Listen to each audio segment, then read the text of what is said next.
Assalamualaikum warahmatullahi wabarakatuh. A'udzu billahi minasy syaithanir rajim. Bismillahirrahmanirrahim. Alhamdulillahi rabbil alamin. Wa bihi nasta'inu ala umuri dunya waddin. Wassalatu wassalamu ala sayyidina wa maulana Muhammadin asyrafil anbiya'i wal mursalin wa ala alihi wa sahbihi ajma'in. Subhanaka la ilma lana illa ma 'allamtana innaka antal alimul hakim. Rabbi shrah li sadri wa yassir li amri wahlul 'uqdatam min lisani yafqahu qawli wa la hawla wa la quwwata illa billahil 'aliyyil 'azim. Amma ba'du. Seluruh AJK Masjid, tuan-tuan dan puan-puan, muslimin dan muslimat yang dikasihi sekalian, malam ni kita pelajari satu kitab karangan Imam Abdullah Al-Haddad, dan sekali mengaji habis sebuah. Orang duk mengaji berbulan-bulan bertahun-tahun, kita sekali duduk cerah masa depan. Faham tak faham tu buat faham lah. Yang penting kita mengaji sampai habis malam ni. Tengoklah permit lebih 12 ke lebih 1 lah. Kita akan mengaji mungkin sejam lebih saja untuk kita khatam kitab yang kita belajar pada malam ni. Muka surat 1. Bismillahirrahmanirrahim. Wa la hawla wa la quwwata illa billahil aliyyil azim. Segala puji bagi Allah yang memasukkan ke dalam hati orang-orang yang bermurid, orang-orang yang berkehendak akan satu kehendak untuk berjalan dalam jalan kebahagiaan, iaitu untuk beriman dan beribadah, dan menghapuskan setiap bentuk gambaran yang lain yang tidak baik serta adat kebiasaan yang tidak benar. Jadi dalam perenggan yang pertama, pengarang kitab kata orang yang baik itu Allah masuk dalam hati dia dua perkara: nak beriman, nak menguatkan iman, dan nak duduk dalam beribadat kepada Allah Subhanahu wa taala. Wa sallallahu wa sallam ala sayyidina Muhammadin sayyidi ahli siyadah wa ala alihi wa sahbihi sadatil qada, amma ba'du. Allah berfirman, man kana yuridu al-ajilata ajjalna lahu fiha ma nasha'u liman nurid thumma ja'alna lahu jahannama yaslaha madmuman madhura wa man arada al-akhirata wasa'a laha sa'yaha wa huwa mu'minun fa ulaika kana sa'yuhum mashkura. Maksud ayat ni, sesiapa yang inginkan sesuatu yang segera, dunia saja, maka kami segerakan baginya apa yang kami kehendaki kepada orang yang kami kehendaki. Kemudian kami jadikan baginya neraka Jahannam dalam keadaan terhina dan terusir. Kalau hidup atas muka bumi hanya fikir dunia saja, kami bagi Allah Ta'ala sebut, tapi di akhirat dia terhina dan terusir. Dan barang siapa yang inginkan akhirat lalu dia berusaha kepada menempuh jalan menuju akhirat, menuju jalan syurga, sedangkan dia orang beriman, mereka itu adalah usahanya disyukuri. Ayat Al-Isra, suratul Isra ayat 18 dan 19. Perenggan yang terakhir, apabila seorang murid inginkan dunia, maka dia akan gagal, dia akan tercela dan hina. Maka surat 2, orang yang pintar sudah tentu akan berpaling daripadanya dan mengawas diri, menjaga diri daripadanya, dan akhirat itu iaitu syurga. Seseorang tidaklah cukup meraih kebahagiaan dalamnya hanya dengan keinginan sahaja, tetapi harus disertai dengan iman dan amal yang baik yang ditunjukkan dalam firman-Nya, lalu menempuh jalan untuk menujunya. Was-sa'yul mashkur huwal 'amalul maqbul. Usaha yang disyukuri adalah amalan yang diterima, yang menjadikan seseorang itu terpuji dan mendapat pahala yang besar yang tidak akan berakhir dan tidak akan habis dengan berkat limpah kurnia dan rahmat Allah Subhanahu wa taala. Perenggan yang seterusnya, dan orang yang rugi, perenggan yang terakhir dan yang sebelum akhir, orang yang rugi dari segala arah adalah orang yang menginginkan dunia yang dipastikan baginya ancaman yang disebutkan dalam ayat. Dia adalah orang yang menginginkan dunia dengan keinginan yang melupakan sisi akhirat. Ingin cari dunia lupa akhirat, rugi. Ingin cari dunia yang membawa kepada berjaya di akhirat, untung. Rugi itu ada dua jenis. Kalau dia orang tidak beriman, kekal dalam neraka selama-lamanya. Kalau dia orang Muslim tapi fasik, maka dia rugi juga. Kerugian itu dengan sebab hanya memikirkan tentang dunia. Perenggan yang terakhir, Nabi SAW bersabda, hanya sahaja amalan itu dengan niat. bagi seseorang itu apa yang ia niatkan. Barang siapa yang hijrahnya kepada Allah dan Rasul, maka hijrahnya kepada Allah dan Rasul. Dan barang siapa hijrahnya kepada dunia yang ia cari atau perempuan yang ia ingin kahwini, maka hijrahnya kepada apa yang ia niatkan tersebut. Jadi hadis ini menceritakan kerja buat kita kena Allah dan Rasul, bukan kerana dunia semata-mata. Perenggan yang seterusnya, muka surat 3. Nabi SAW beritahu tidak ada amalan tidak akan diterima melainkan dengan niat yang betul, niat yang baik, dan manusia diberikan pahala menurut niatnya. Kalau niat dia baik, dapat balasan yang baik. Kalau niatnya buruk, dapat balasan yang buruk. Barang siapa yang baik niatnya, baiklah amalannya. Barang siapa yang buruk niatnya, buruklah amalannya. Sekalipun pada zahirnya nampak bagus, seperti orang yang melakukan amal kebajikan kerana berpura-pura dan mengharapkan penilaian daripada makhluk semata-mata. Perenggan yang ketiga pada muka surat 3, Nabi SAW memberitahu bahawa barang siapa beramal kerana Allah dengan dasar mengikut sunnah Nabi SAW, maka baginya pahala di sisi Allah dan tempat kembali kelak menuju redha Allah dan syurganya di sisi Allah dan orang-orang yang menjadi orang-orang yang terpilih. Barang siapa yang buat amal kerana Allah mengikut sunnah Rasulullah, tak bercanggah dengan sunnah, dapat 3 pahala, redha, syurga. Perenggan yang sebelum akhir, barang siapa memiliki tujuan selain Allah dan beramal untuk selain Allah, maka pahala dan balasan baginya di sisi mereka itu yang dulu mengharapkan penilaian darinya dan pamer kepadanya. Kalau buat kerana Allah, Allah suruh pergi ambil kat orang. Kalau beramal kerana orang, Allah Ta'ala pergi ambil pahala kat kamu, buat kerana dia. Sebagaimana hadis yang kita pernah jumpa, ada 3 orang yang mati di akhirat pergi dengan bawa amalan kebajikan. Hak seorang berjuang berjihad, hak seorang belajar sampai jadi alim dan qari yang hebat, hak seorang lagi dia seorang yang dermawan, hartawan yang dermawan, orang kaya yang dermawan. Pi akhirat minta pahala, ya Allah, ya Tuhanku, aku telah berjuang kerana Engkau di dunia dulu. Lalu Allah Ta'ala kata, kadzabta, engkau berbohong, engkau dulu bukan niat kerana aku, tapi niat kerana supaya orang puji kau. Seorang pejuang yang berani, kau telah dapat, sekarang kau dah tak dapat balasan yang baik, lalu diheret masuk neraka. Hak kedua kata, saya belajar ilmu yang tinggi sehingga saya jadi alim yang hebat, saya jadi qari yang hebat, saya telah menyampaikan ilmu dan baca Quran kepada orang.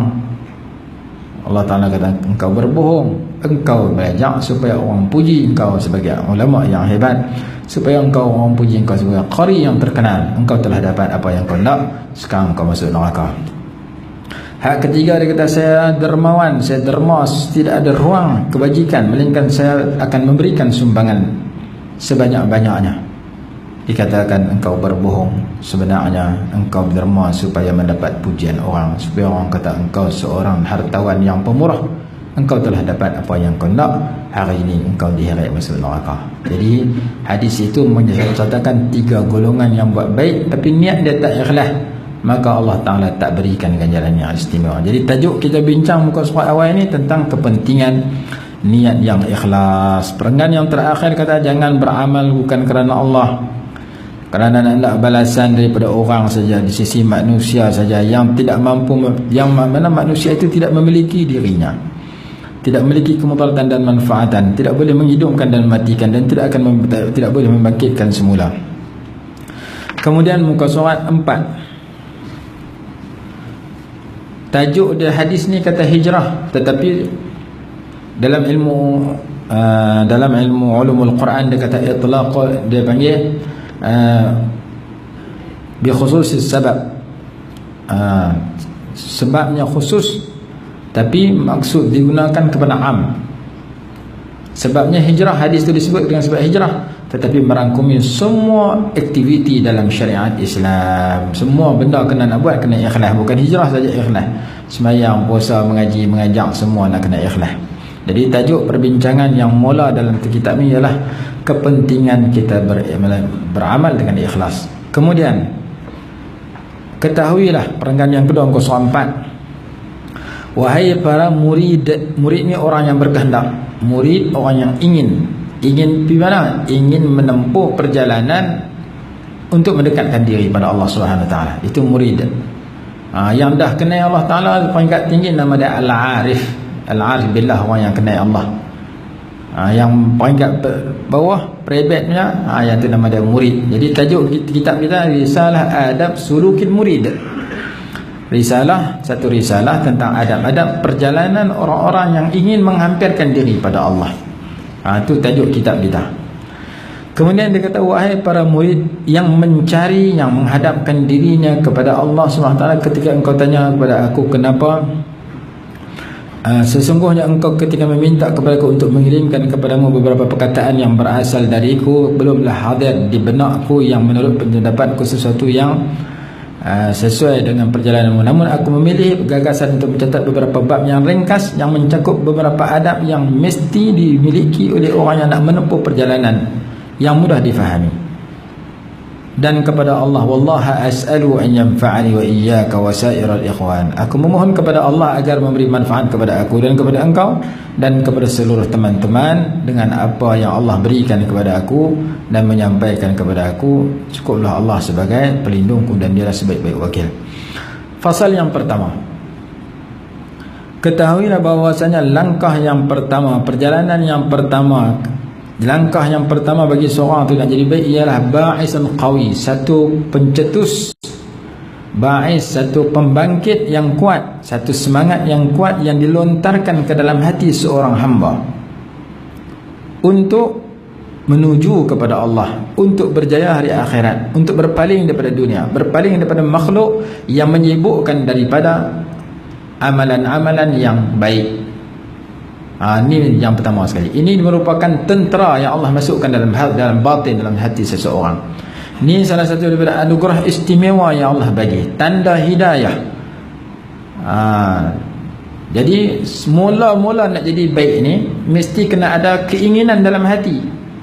Kalau keinginan tu tak masuk, dia tak akan jadi baik sampai mati. Seperti mana Abu Lahab, Abu Jahal tak mau jadi baik terus, kerana keinginan nak jadi baik tu tak dimasukkan ke dalam hati dia. Jadi keinginan nak jadi baik mesti kena ada ba'isun qawi yuqdhafu fi qalbil 'abd, satu perasaan yang dilontar oleh Allah Ta'ala masuk dalam hati kita, berasa nak jadi orang bagus. Maka setelah itu baru timbul, setelah berasa baru timbul usaha-usaha ke arah itu. Kalau hak berasa tu pun tak ada, 7 keturunan tak semayang dah, duk ajak pergi semayang Jumaat, main Jumaat semayang 5 waktu je, kata Jumaat pun tak nak semayang, semayang raya pun tak tahu, orang kunut pun tak hafal, duk ajak pergi semayang. Aku 7 keturunan tak nak semayang. Kalau keinginan nak semayang tu tak pernah masuk dalam hati dah, tak selalu ajak rumah kembang masjid pun tak main. Tapi kalau nak semayang rumah sebatu pun dia main. Kalau dia tanya nak semayang dia sebatu pun dia main. Subuh pun main 4-5 waktu main, kerana keinginan tu ada kan dia.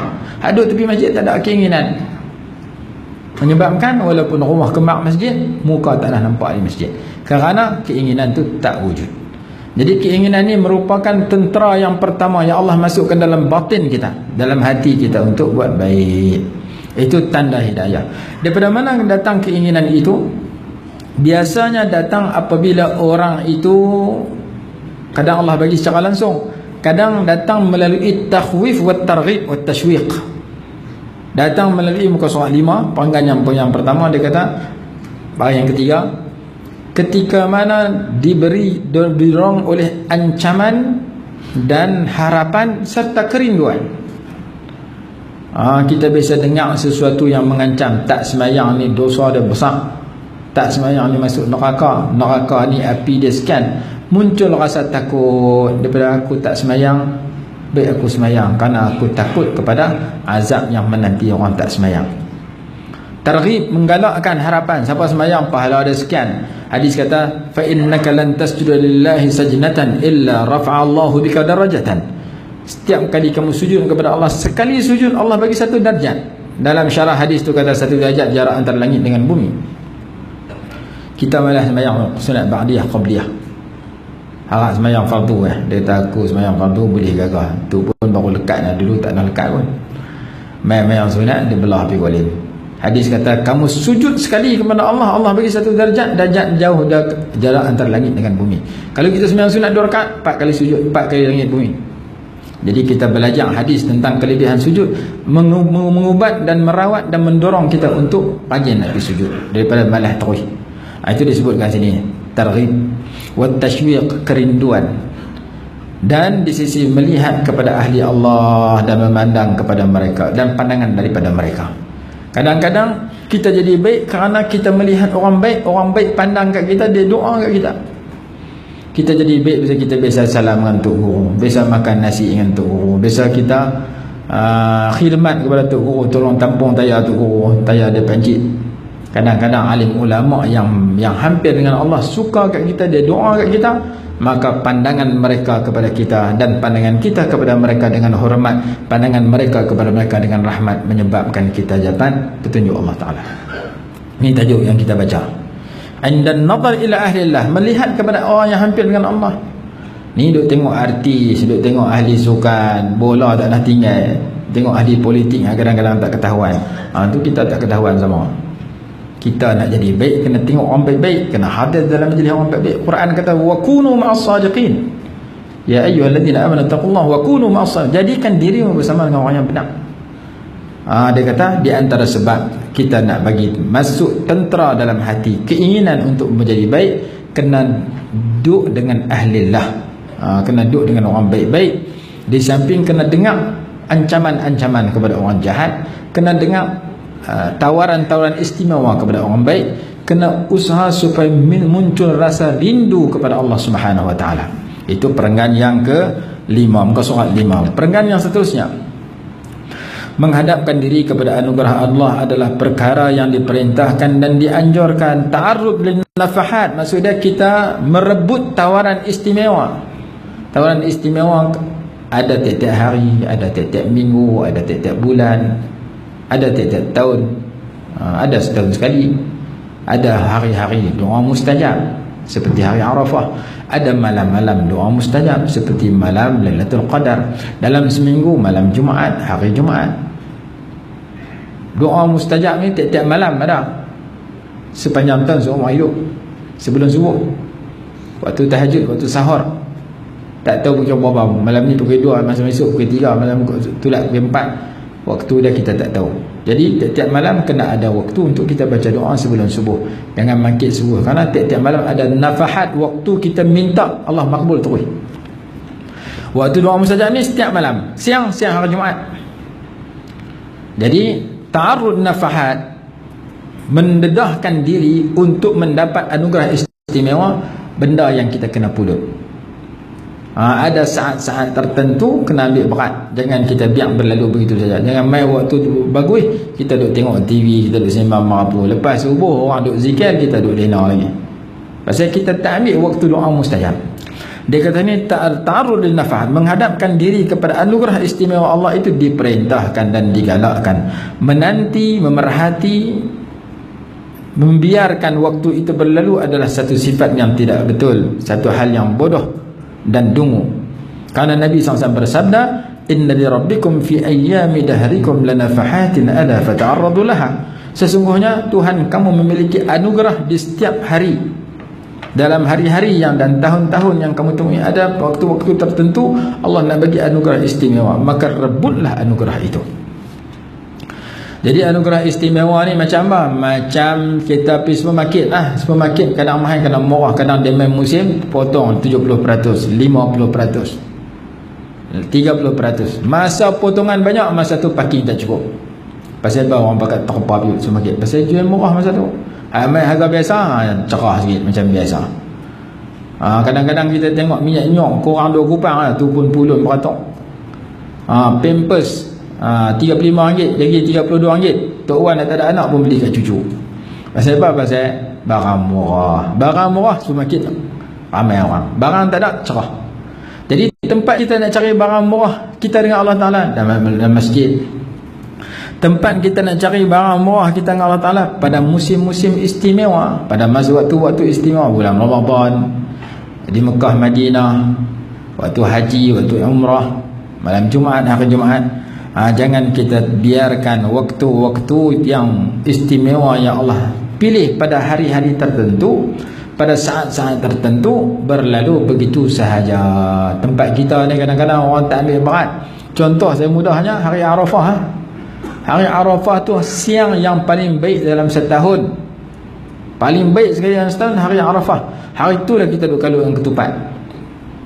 Hari itu dituntut puasa. Siapa puasa hari itu ampun dosa 2 tahun. Kita tak puasa. Hak pelik lagi hari Ashura. Hari Ashura ni kelebihan dia ampunkan dosa 1 tahun siapa puasa. Hari itu kita buat kenduri kahwin. Buat kenduri kahwin, buat kenduri arwah. Orang suruh puasa, dia kita jamu orang makan, tak pergi puasa pula.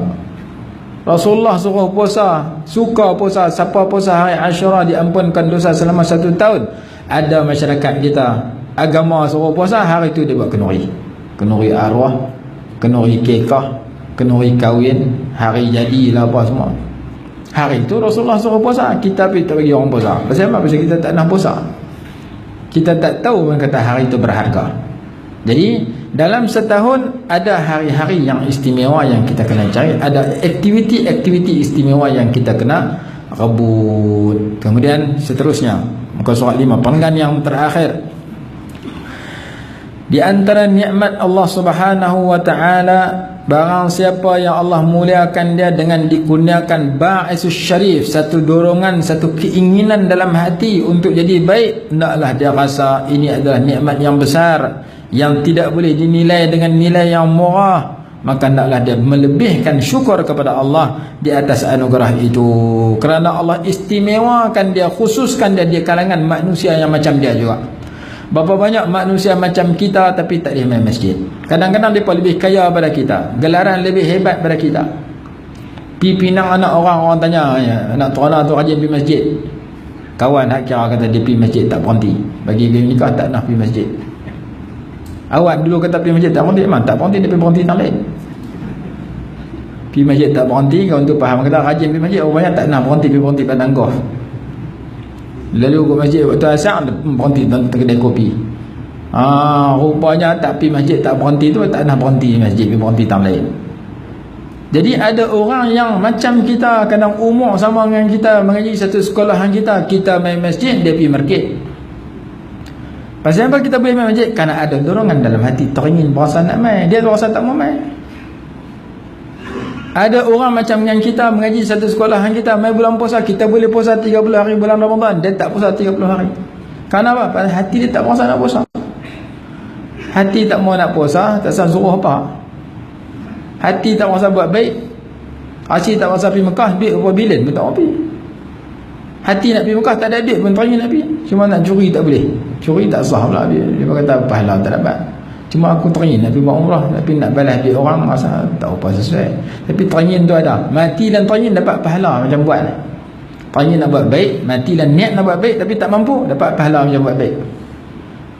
Jadi keinginan tu siapa yang Allah buh dalam hati dia, teringin nak buat baik siang dan malam, dia kena syukur. Pasal apa? Pasal bukan semua orang dapat. Kita nak isi waktu kita siang, malam, pagi, petang, tengah malam, waktu dengan teringin nak buat baik tu, berasa nak buat baik. Itu satu anugerah Allah. Kerana ada orang tak teringin langsung nak buat baik, orang nak buat jahat ada. Ni dia kata kena syukur di atas pemberian itu. Berapa banyak orang Muslim yang umurnya sampai 80 tahun ataupun lebih tidak memperolehi perasaan ini, tidak ada dorongan dalam hati dan tidak ada teringin nak menjadi baik. Muka surat yang ke-6.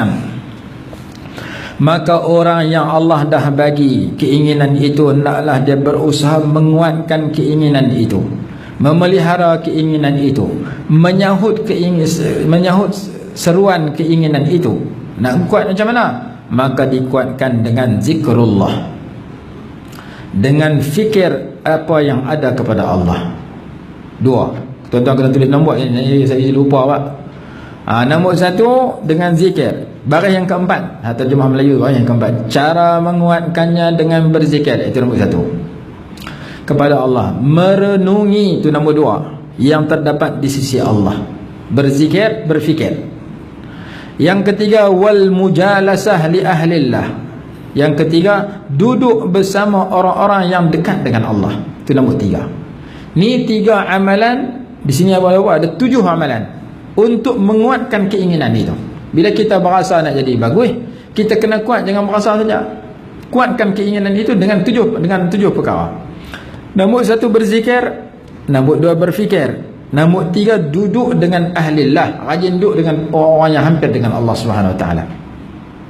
Nombor 4, duduk dengan bersama orang memiliki kedekatan dengan Allah. Cara menjaga dan menjauhi majlis orang-orang yang dijauhkan daripada Allah, orang tertutup. Jauhi duduk dengan orang-orang yang jauh daripada Allah.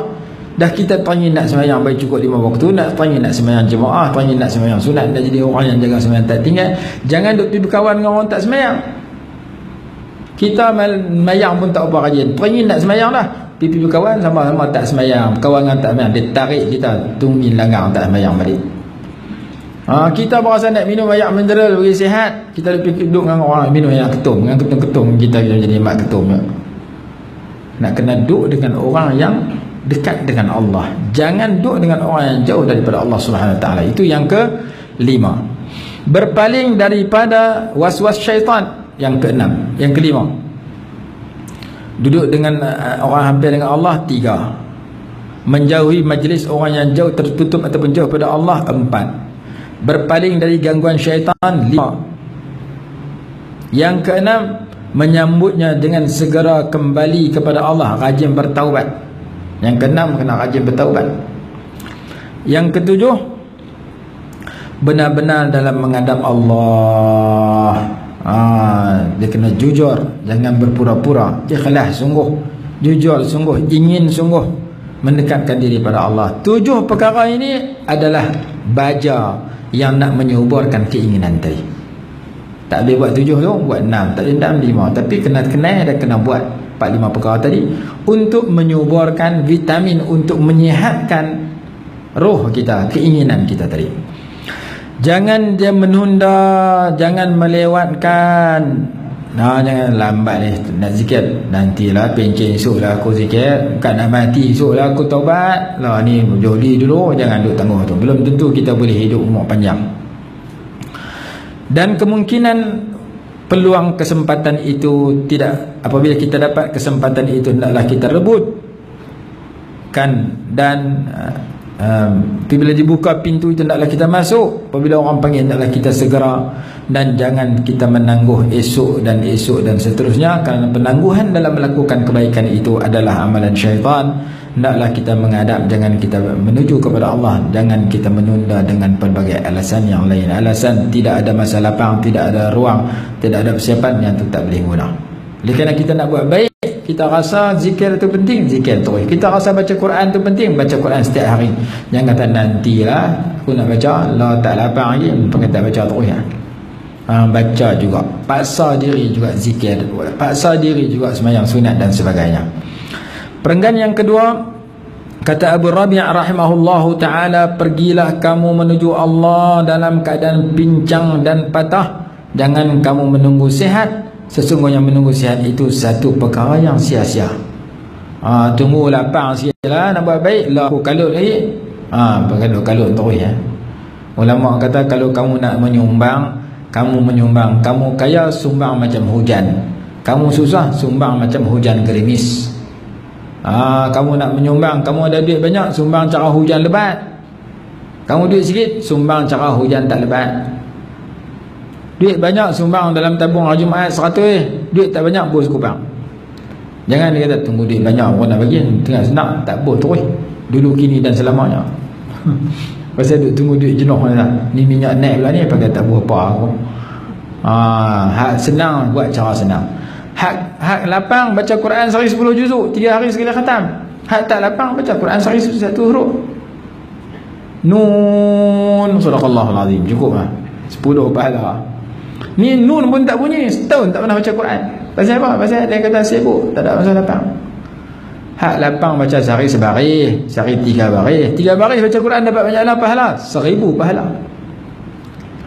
Kita kalut sampai tak ada baca Quran langsung, buka 3 baris sehari, satu muka ada 15 baris, 5 hari baru habis muka, kita dah dapat sehari 1000 pahala. Kerana setiap satu baris Al-Quran itu 35 huruf paling kurang. 3 baris ada 105 huruf. Satu huruf 10 pahala, 105 huruf berarti kita dapat 1050 pahala. Bagi yang baca hanya sehari 3 baris, campur bismillah 19 huruf, 124 huruf, 1240 pahala. Orang yang baca bismillahirrahmanirrahim 3 baris Quran sehari, sebab dia sibuk, dia dapat 1240 pahala paling kurang. Kalau kita boleh baca sehari semuka ada apa baris? Tak ada tengok, saya pun tak tahu. Semuka ada 15 baris, berarti kita dapat 5,000 pahala. Siapa boleh baca Quran sehari semuka sahaja, tak usah lama, tak usah banyak, pasal kita sibuk. Zaman lah ni kita sibuk macam-macam. Sibuk dengan apa, WhatsApp lah, sibuk dengan Facebook lah, sibuk dengan TV lah, gambar ni, tak ada nak baca Quran. Baca juga, jangan jadikan Quran bacaan hanya sebulan, setahun sekali bulan puasa. Jangan baca hanya ketika orang mati baru baca, kokang tepi mayat. Jangan baca setiap hari. Banyak mana nak baca? Sehari semuka. Berapa pahala dapat? 5,000 pahala sehari semuka sahaja. Dia kata pahala tak nampak, tu yang aku tak baca langsung. Abang lah berapa ribu pun dah tak nampak. Cuba sembahyang mayat, nampak pahala di pintu masjid, tu yang ramai orang kata. Pahala nampak RM5 lah sampul. Ni baca Quran sehari 5,000 pun tak nampak. Hadis kata kalau tak nampak pahala, tak ingat gelaran yang anugerah yang lain pun, ingat satu gelaran ulama kata, iaitu iqra'ul Quran fa innahu ya'ti yaumal qiyamati syafi'an li ashabih. Bacalah Quran, barang siapa rajin baca Quran, akhirat esok Quran bagi syafaat ke dia, tolong dia masuk syurga. Walaupun gelar anugerah yang lain kita tak tahu, kita tahu bila aku baca Quran setiap hari, mudah-mudahan Allah izin Quran tolong aku di akhirat kelak setelah aku mati. Quran bagi pertolongan kat kita. Maka kita inginkan pertolongan daripada Nabi SAW. Kita baca salawat banyak, kita mengaji Quran sunnah banyak. Kita ingin pertolongan daripada puasa, kita puasa fardu, kita puasa sunat. Kita ingin pertolongan syafaat daripada Al-Quran, kita baca Quran setiap hari. Kalau boleh baca sehari semuka, kita dah dapat 5,000 pahala paling kurang. Ada seorang tu imam saya kenal, dia kata, saya ustaz, saya baca Quran satu kali semayang 2 lay. Sehari 5 waktu 10 lay. 10 lay saya baca Quran setiap hari. Kalau duduk sehari baca 10, duduk sekali baca 10, sekali tu buat betul tuang 2 tahun. Tapi nak bagi jadi banyak, tak cemuih, saya baca sikit-sikit. Subuh 2 lay, sama ada sebelum subuh selai, lepas subuh selai, ataupun sebelum subuh 2 lay, ataupun lepas subuh 2 lay, saya baca 2 lay. Lepas tu saya pergi nak pergi tawon-tawon. Saat ni lohong saya main pula, saya semayang, lepas lohong saya baca 2 lay pula. Habis 2 lay tu baru saya pergi makan kenduri kan nak pergi tawon. Asar lagu tu juga, maghrib lagu tu, insya Allah lagu tu juga. Berarti satu hari saya dah habis 1 juzuk Al-Quran. Tiap-tiap bulan saya khatam Quran, dengan saya mengamalkan setiap kali semayang 2 lay. 12 bulan 12 kali khatam.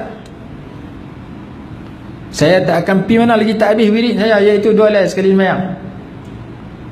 Ni bagi orang-orang yang pencin, tak kalau boleh buat. Tapi saya pergi Sungai Petani, baru ni ada orang kata, taman saya kalau panggil orang main kuliah subuh, kami pesan lah, kuliah subuh tekat pukul 7, jangan lebih. Taman saya banyak orang pencin, tapi kuliah subuh tak pergi baca panjang. Pasal apa? Pasal kami ada aktiviti lain lepas pada tu. Kalau 7 1 minit, 1 minit tu dah tak masuk dalam kepala kami lah. Tanya, pergi mana, ada apa? Pergi singgah kedai kopi. Mereka lepas subuh mesti pergi melepak kedai kopi. Dia kata tak payah subuh, kalau buat kuliah subuh panjang-panjang, dia kata cerah masa depan.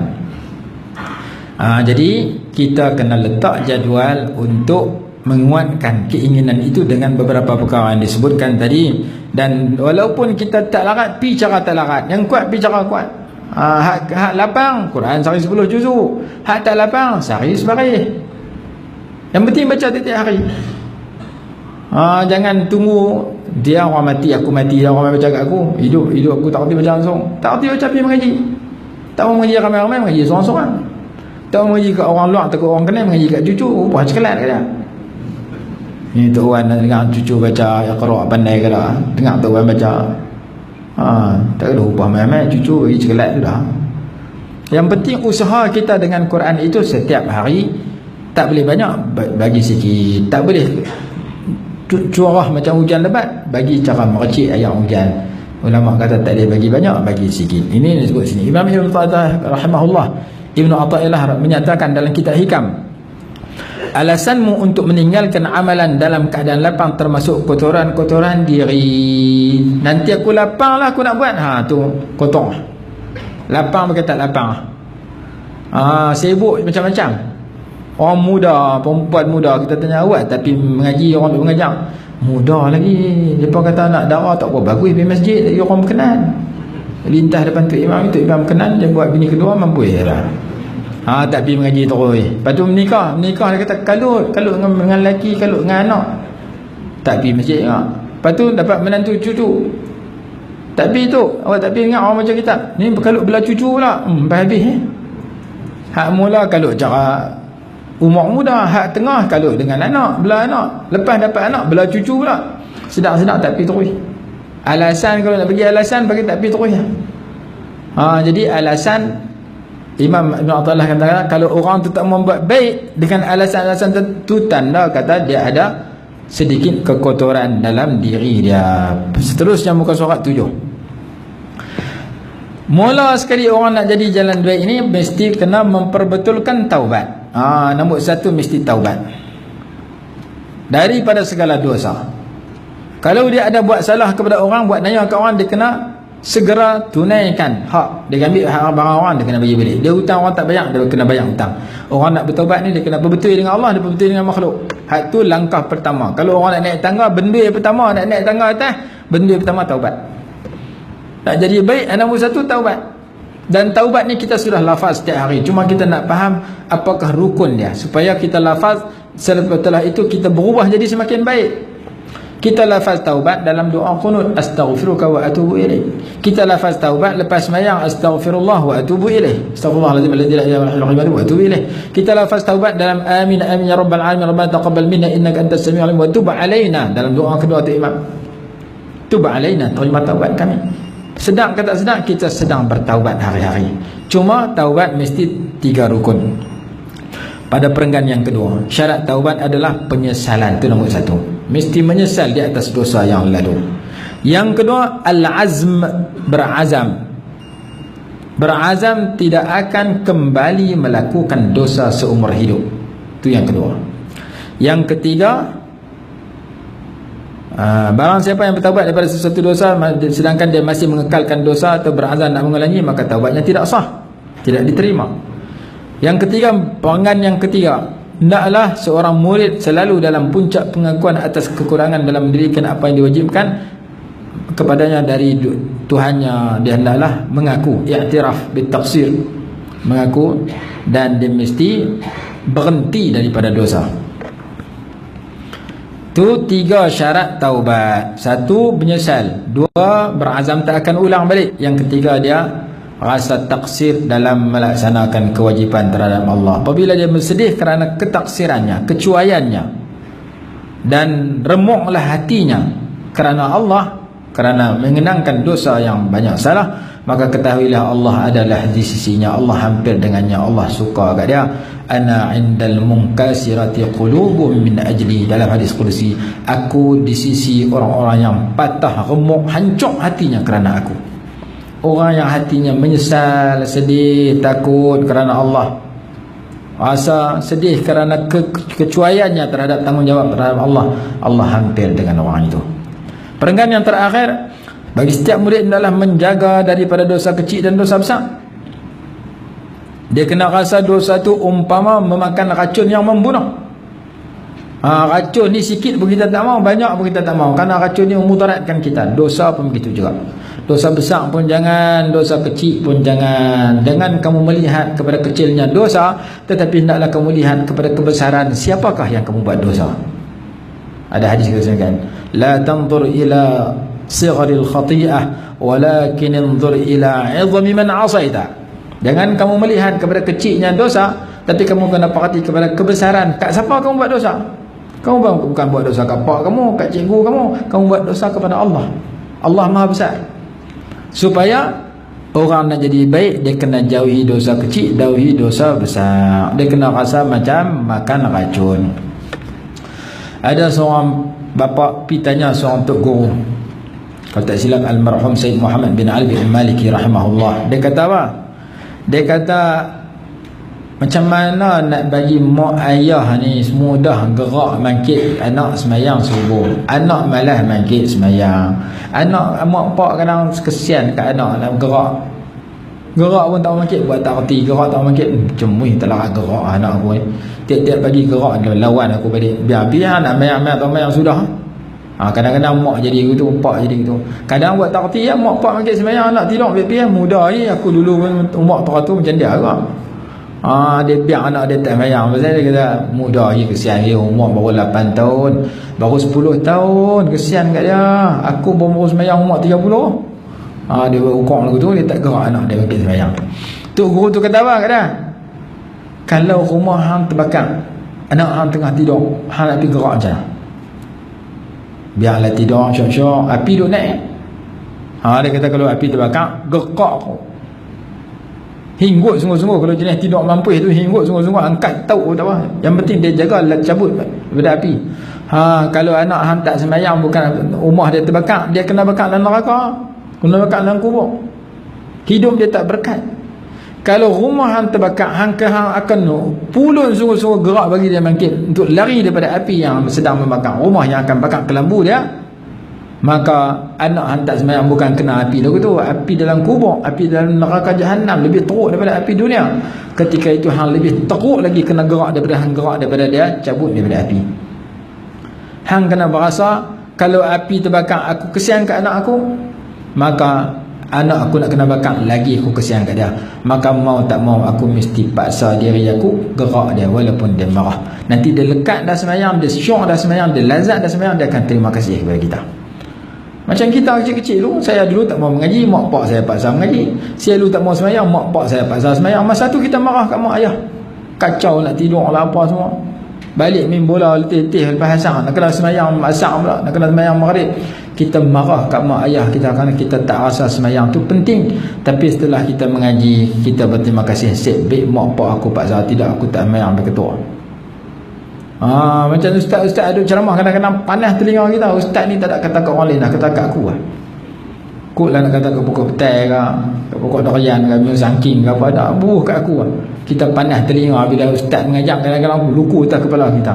Tapi kalau kita tahu bahawasanya kata-kata dia itu membawa kepada kebaikan kita, kita akan terima kasih. Baik ustaz tu bersyarah aku tu, tidak aku tak sedang. Dia bersyarah aku tu tak jalan kitab. Baik, kita sambung lagi. Jauhilah dosa sama ada kecil ataupun besar. Ni payah. Imam Ghazali rahimahullah sebut dalam kitab Bidayatul Hidayah. Dia kata Islam itu, agama itu dibina daripada dua. Buat baik, tinggal yang jahat. Buat baik lebih senang daripada tinggal yang jahat. Buat baik lebih senang daripada tinggal yang mungkar. Ada orang dua-dua tak ada. Buat baik pun tak, jahat tak tinggal. Mayang tak pernah, mencuri, tikar rambut ekor, buat jahat selalu. Ada orang semayang cukup tapi jahat tak boleh tinggal. Semayang 5 waktu cukup, berkapal tak boleh tinggal. Semayang 5 waktu cukup, puasa bulan Ramadan cukup, maksiat mata tak boleh tinggal. Dia kerja nak tengok gambar-gambar haram dalam handphone dia. Dia kerja nak tengok gambar-gambar haram dalam TV dia. Dia nak tengok orang-orang yang haram dilihat di hadapan biji mata dia. Dosa mata tak boleh tinggal. Mengaji tak tinggal, semayang Jumaat tak tinggal. Orang perempuan habis bagi salam, mayang balik, ustaz mana main mengajar malam ni? Ustaz tu tak main, dia berkata sakit perut. Tak apa, dia tak main, kita mengajar. Yang mengumpat bagi insya. Dalam duk mengaji tak tinggal, jadi mami jarum. Kelaku tak boleh jaga. Maksiat lidah ada 20, kata Imam Ghazali rahimahullah dalam kitab Ihya. Orang yang semayang cukup tapi mulut dia tak boleh tinggal maksiat lidah. Lidah dia bercakap yang dosa. Kenapa? Kerana Imam Ghazali kata buat meninggalkan maksiat lebih susah daripada buat ibadat. Saya baca khutbah di kampung, ada seorang hamba Allah tahan saya lepas saya turun baca khutbah. Dia kata, saya dengar ustaz baca khutbah, kena jaga telinga jangan buat maksiat, jaga mulut jangan cakap yang dosa. Dia kata telinga dengan mulut mudah jaga ustaz, mata payah. Pasal apa kata aku tu? Saya bukan duduk qaryah ni, saya singgah semayang saja. Tapi qaryah saya, malam Jumaat, orang main berhimpun di rumah saya. Nak buat apa? Tengok Gusti. Ketua dia siapa? Tu imam kampung saya. Tu imam kata, malam ni aku pergi tengok rumah. Takkan saya nak tolak? Dia kata, dia tu imam. Dia main masa jantan lawan jantan tak apa, boleh gagah dia kata ustaz. Masa perempuan lawan perempuan, saya tak gamak tengok. Saya pi dapur, saya bancuh kopi bagi lama supaya habis cepat. Bancuh lama siap dah, pi tak habis lagi. Tu imam jadi kepala duduk depan, nak buat macam mana ustaz? Tengok gusti perempuan lawan perempuan, bukan dia pakai purdah masa lawan. Dia pakai cakap dia. Dia kata mata payah jaga ustaz. Telinga boleh gagah lagi, tapi mata payah jaga. Jadi kalau kita nak jadi baik, dia kata kena jaga maksiat. Dosa kecil, dosa besar, dosa anggota yang zahir ada 7. Telinga, mata, telinga, mulut, perut, tangan, kaki, kemaluan. 7 tu anggota zahir yang kena jaga dengan buat maksiat. Lepas tu dalam hati, maksiat hati, kena buang sifat takabur, ujub, riya, sum'ah dan sebagainya. Baru jadi elok, baru taubat tu betul. Naklah kamu rasa buat maksiat itu macam makan racun, tak ada siapa berani cuba telan racun. Maka kalau kita rasa maksiat tu lebih mudarat daripada racun, sebagaimana racun kita tak berani telan, maka maksiat kita tak berani buat dekat, tak berani lakukan. Kerana maksiat itu menjadikan hati itu seperti mana kena racun pada tubuh badan. Muka surat 8. Hati merupakan sesuatu yang berharga pada tubuh badan. Bahkan dia merupakan modal besar kepada seorang murid. Mesti jaga hati, mesti memakmurkan hatinya. Tubuh badan adalah matlamat kepada kerosakan penyakit. Dalam masa yang hampir tubuh badan akan mati. Tetapi dia tidaklah dalam kematiannya itu melainkan sekadar berpisah dengan dunia yang sulit dan kurang ini. Adapun hati, pangan yang kedua, hati jika lenyap, jika rosak, maka rosaklah akhirat dah. Hati kalau tak betul, kalau rosak, kalau tak cantik, tak elok, maka lingkuplah akhirat dah.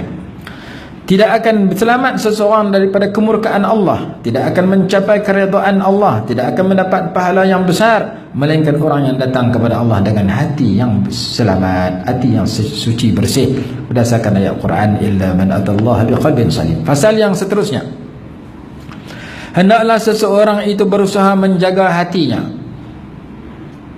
daripada was-was, daripada penyakit sifat-sifat buruk dalam hati, dan daripada lintasan yang kotor, lintasan hati yang kotor. Berasa nak buat benda jahat, berasa nak buat benda kotor, berasa nak buat benda tak elok, berasa nak cakap tak elok, berasa nak tengok tak elok, berasa nak dengar tak elok, berasa nak kelangkah kaki ke tempat tak elok. Semua tu kena kawal.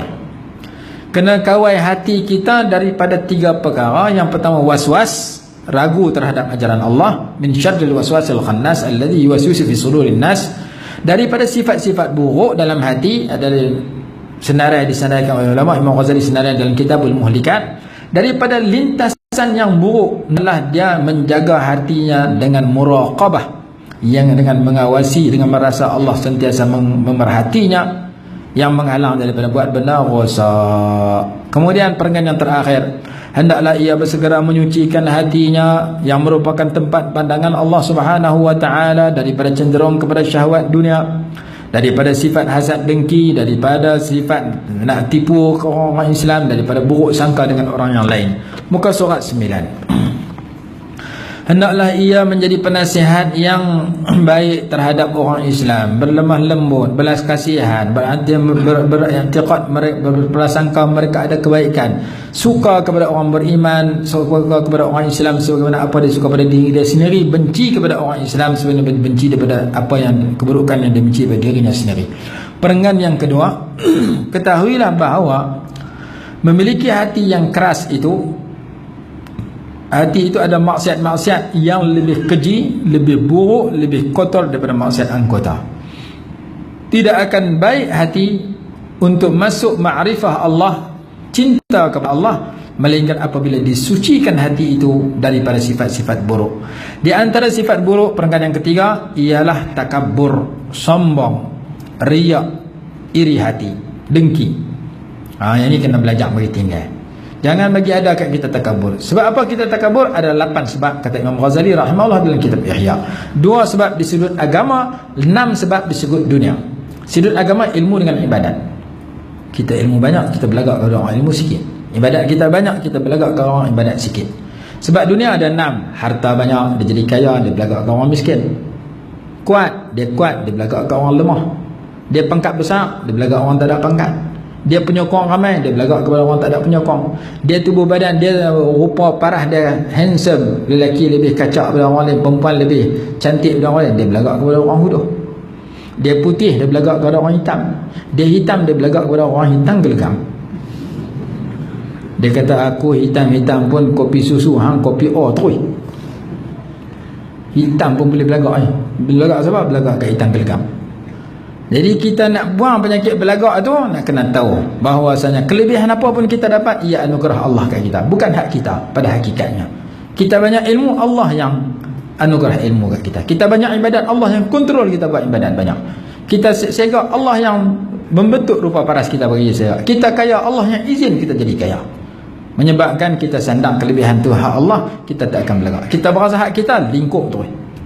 Itu cara nak rawat daripada 8 penyakit, 8 sebab yang menyebabkan orang itu takabur. Riak, nak tunjuk ke orang, hasad dengki. Takabur menunjukkan daripada tuannya bahawasanya orang yang sombong itu amat bodoh, amat jahil. Bagaimana dia boleh bersifat pantas menyombongkan diri, sedangkan dia kena tahu bahawasanya dia berasal daripada air mani yang kotor dan dalam masa yang hampir akan menjadi bangkai yang kotor. Kalau dia ada kelebihan dan keistimewaan pun, ia adalah min fadlillah, adalah limpah kurniaan Allah dan ciptaan Allah. Dia tidak ada kuasa untuk menghasilkan, kerana dia baca la haula wala quwwata illa billahil aliyyil azim. Tidak ada kekuatan untuk mengelak daripada maksiat, tidak ada kemampuan untuk melakukan taat melainkan dengan pertolongan Allah. Hak kita dapat baik itu Allah tolong kita. Kemudian perenggan yang terakhir, naklah kita rasa takut. Jangan sampai Allah ambil balik kelebihan yang dia bagi kat kita. Dia bagi kat kita cerdik, dia boleh ambil bila-bila masa bagi putih waya masuk tanjung rambutan.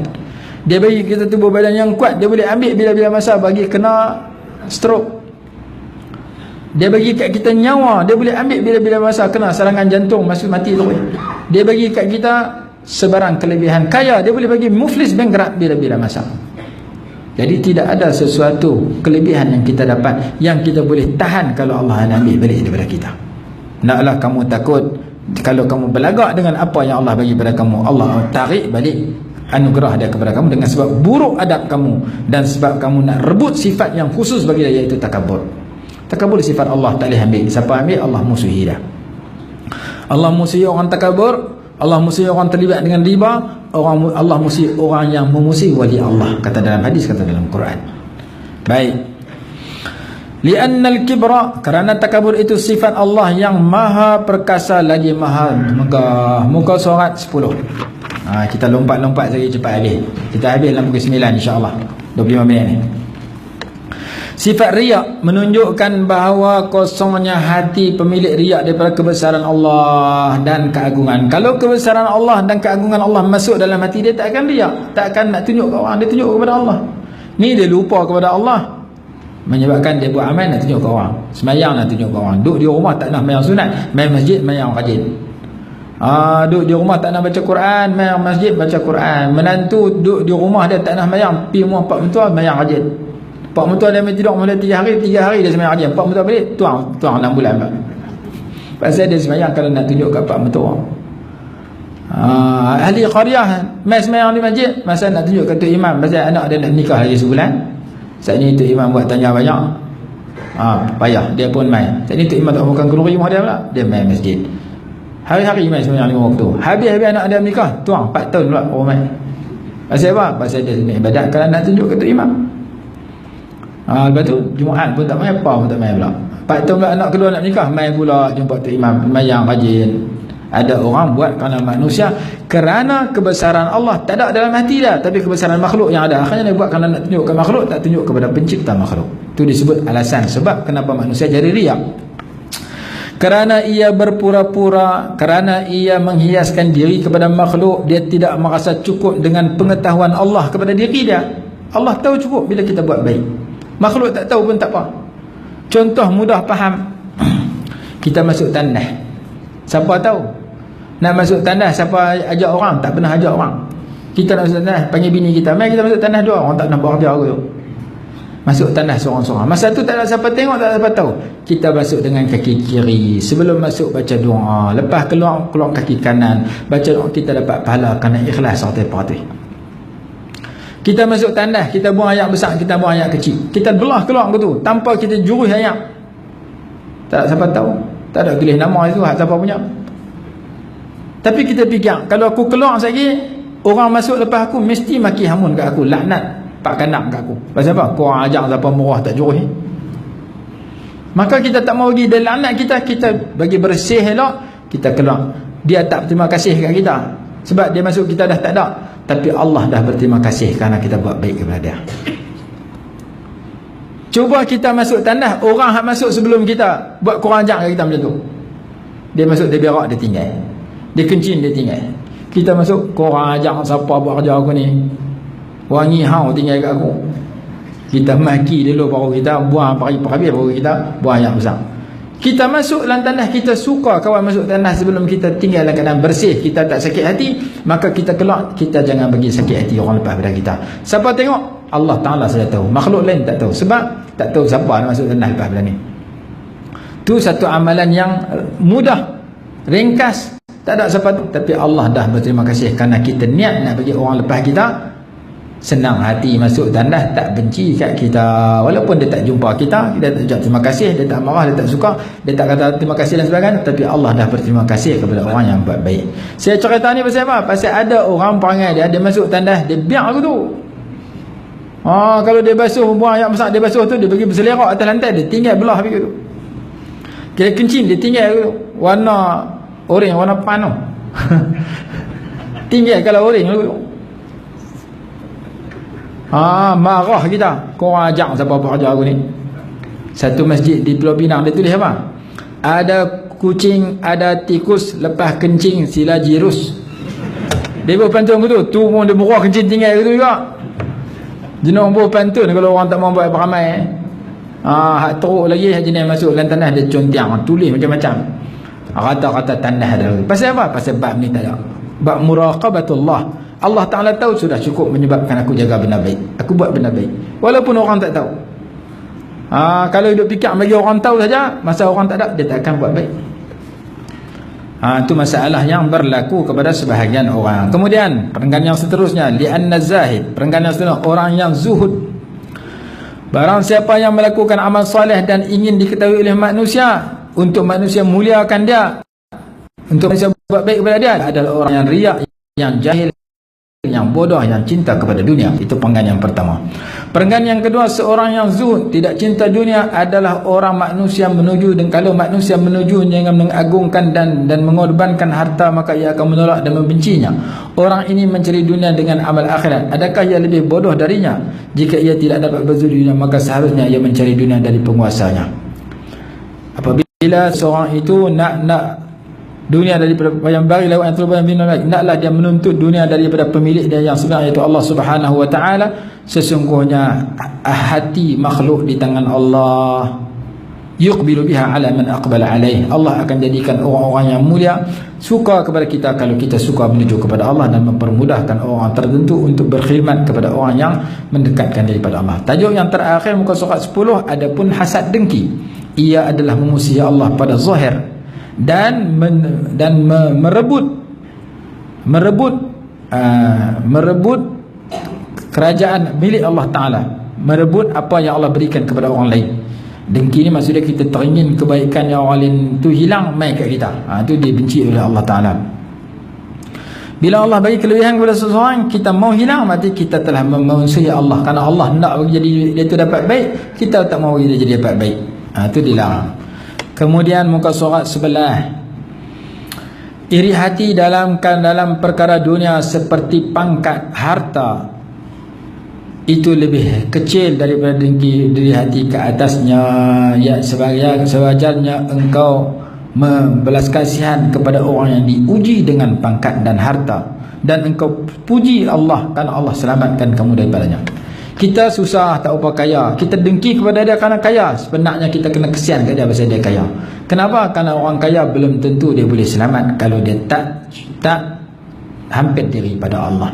Dalam Quran kata innahum kanu qabla dhalika mutrafin wa kanu yusirruna 'ala al-hadith al-'azim. Orang kaya kadang-kadang duduk dalam dosa dia tak sedar.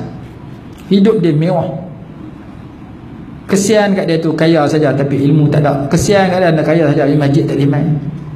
Kita kena kesian orang yang kaya yang lupa untuk bersyukur kepada Allah. Kesian kat dia pangkat besar tapi tak boleh pergi mengaji. Sebab sibuk dengan projek dia, sibuk dengan pangkat dia.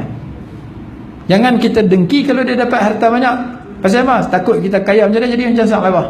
Sang labah masa susah main masjid, masa kaya tak main masjid terus. Jangan dengki kepada perkara semacam. Muka surat yang penggan yang seterusnya, muka surat 11. Kadang-kadang di atas perkara akhirat seperti ilmu dan soleh. Dengki pasal dia ilmu banyak, dengki pasal dia baik banyak. Tak boleh kita dengki sedemikian. Sepatutnya kita kena syok gembira kalau kawan tu dapat ilmu, dapat kesolehan, kerana ia membantu aunan lahu wa jinsan, dia menguatkan, membantu dia untuk menjadi baik. Kita kena ribtah, teringin jadi baik macam dia, bukan menginginkan agar hilang kebaikan yang Allah bagi kepada dia. Perenggan yang ketiga, seorang mukmin menjadi banyak dengan saudaranya. Bahkan diharuskan bagi seorang murid untuk mencintai di dalam batinnya dan berusaha dengan lahirnya dalam mengumpulkan manusia di atas jalan Allah. Kita tengok orang bertakwa, kita kena teringin jadi buat baik, bertakwa macam dia. Dan sibuk dengan amalan taat kepadanya dan tidak mempedulikan apakah mereka memuji dirinya ataukah mereka mendapatkan pujian. Lagi 15 minit kita berhenti insya-Allah. Kalau tak ada kita sambung kali yang kedua. Sebab saya diskusi 2 jam kata ataupun 3 jam baru habis. Tapi saya rasa kena buat 2 kali kita ni. Kita nak ambil yang penting-pentingnya. Perenggan yang terakhir muka surat sebelah. Di dalam hati terdapat akhlak-akhlak yang banyak yang tercela, yang tidak saya sebutkan untuk meringkaskan. Saya sebutkan sifat-sifat yang utama saja. Kemudian muka surat 12. Penyakit utama yang ada dalam hati ialah cinta kepada dunia. Cinta pada dunia ni punca segala kesalahan. Hubbud dunya ra'su kulli khati'ah. Cinta kepada dunia adalah punca, kepala, ketua kepada setiap kesalahan, seperti mana disebut dalam hadis. Apabila selamat hati seseorang, maka eloklah dan sucilah hatinya dan bercahayalah dan baguslah, dan dia berkalian untuk mendapat anugerah-anugerah cahaya istimewa daripada Allah Subhanahu wa taala. Perenggan yang seterusnya. Setiap murid adalah berusaha dengan sungguh-sungguh dalam menahan anggota badannya daripada maksiat. Tadi jaga hati daripada sifat-sifat buruk. Hak kedua dia kata jaga anggota daripada buat dosa maksiat. Nombor 1, lidah. Jangan dia menggerakkan sesuatu daripada anggotanya melainkan dalam ketaatan. Jangan dia beramal dengan anggotanya melainkan sesuatu yang kembali manfaat kepadanya di akhirat. Perenggan yang kedua, hendaklah dia benar-benar menjaga lidahnya. Nombor 1, jaga lidah. Dosa lidah ada 20 saya sebut tadi. Antaranya berbohong, mengumpat, maki hamun, puji diri sendiri. Puji diri sendiri. Sembang aja nak penaik diri dia. Bukan nak penaik orang lain, penaik diri dia. Bahasa pepatah Melayu kata, masuk bakul angkat sendiri, masuk lift tekan sendiri. Sembang aja nak penaik diri dia. Quran tak bagi kita puji diri sendiri. Fala tuzakku anfusakum huwa a'lamu biman ittaqa. Jangan kamu puji diri kamu, Allah lebih mengetahui siapa yang bertakwa. 20 kesalahan lidah disebut dalam Ihya. Dalam kitab ni dia buat beberapa contoh kesalahan lidah. Hendaklah kita jaga lidah. Sesungguhnya lidah itu bentuknya kecil tetapi kesalahannya besar. Hendaklah dia menjaga dirinya daripada berbohong, dusta, mengunjing. Mengunjing ni mengumpat. Bahasa Indonesia yang mengunjing. Jangan mengumpat. Dan seluruh kata-kata yang dilarang.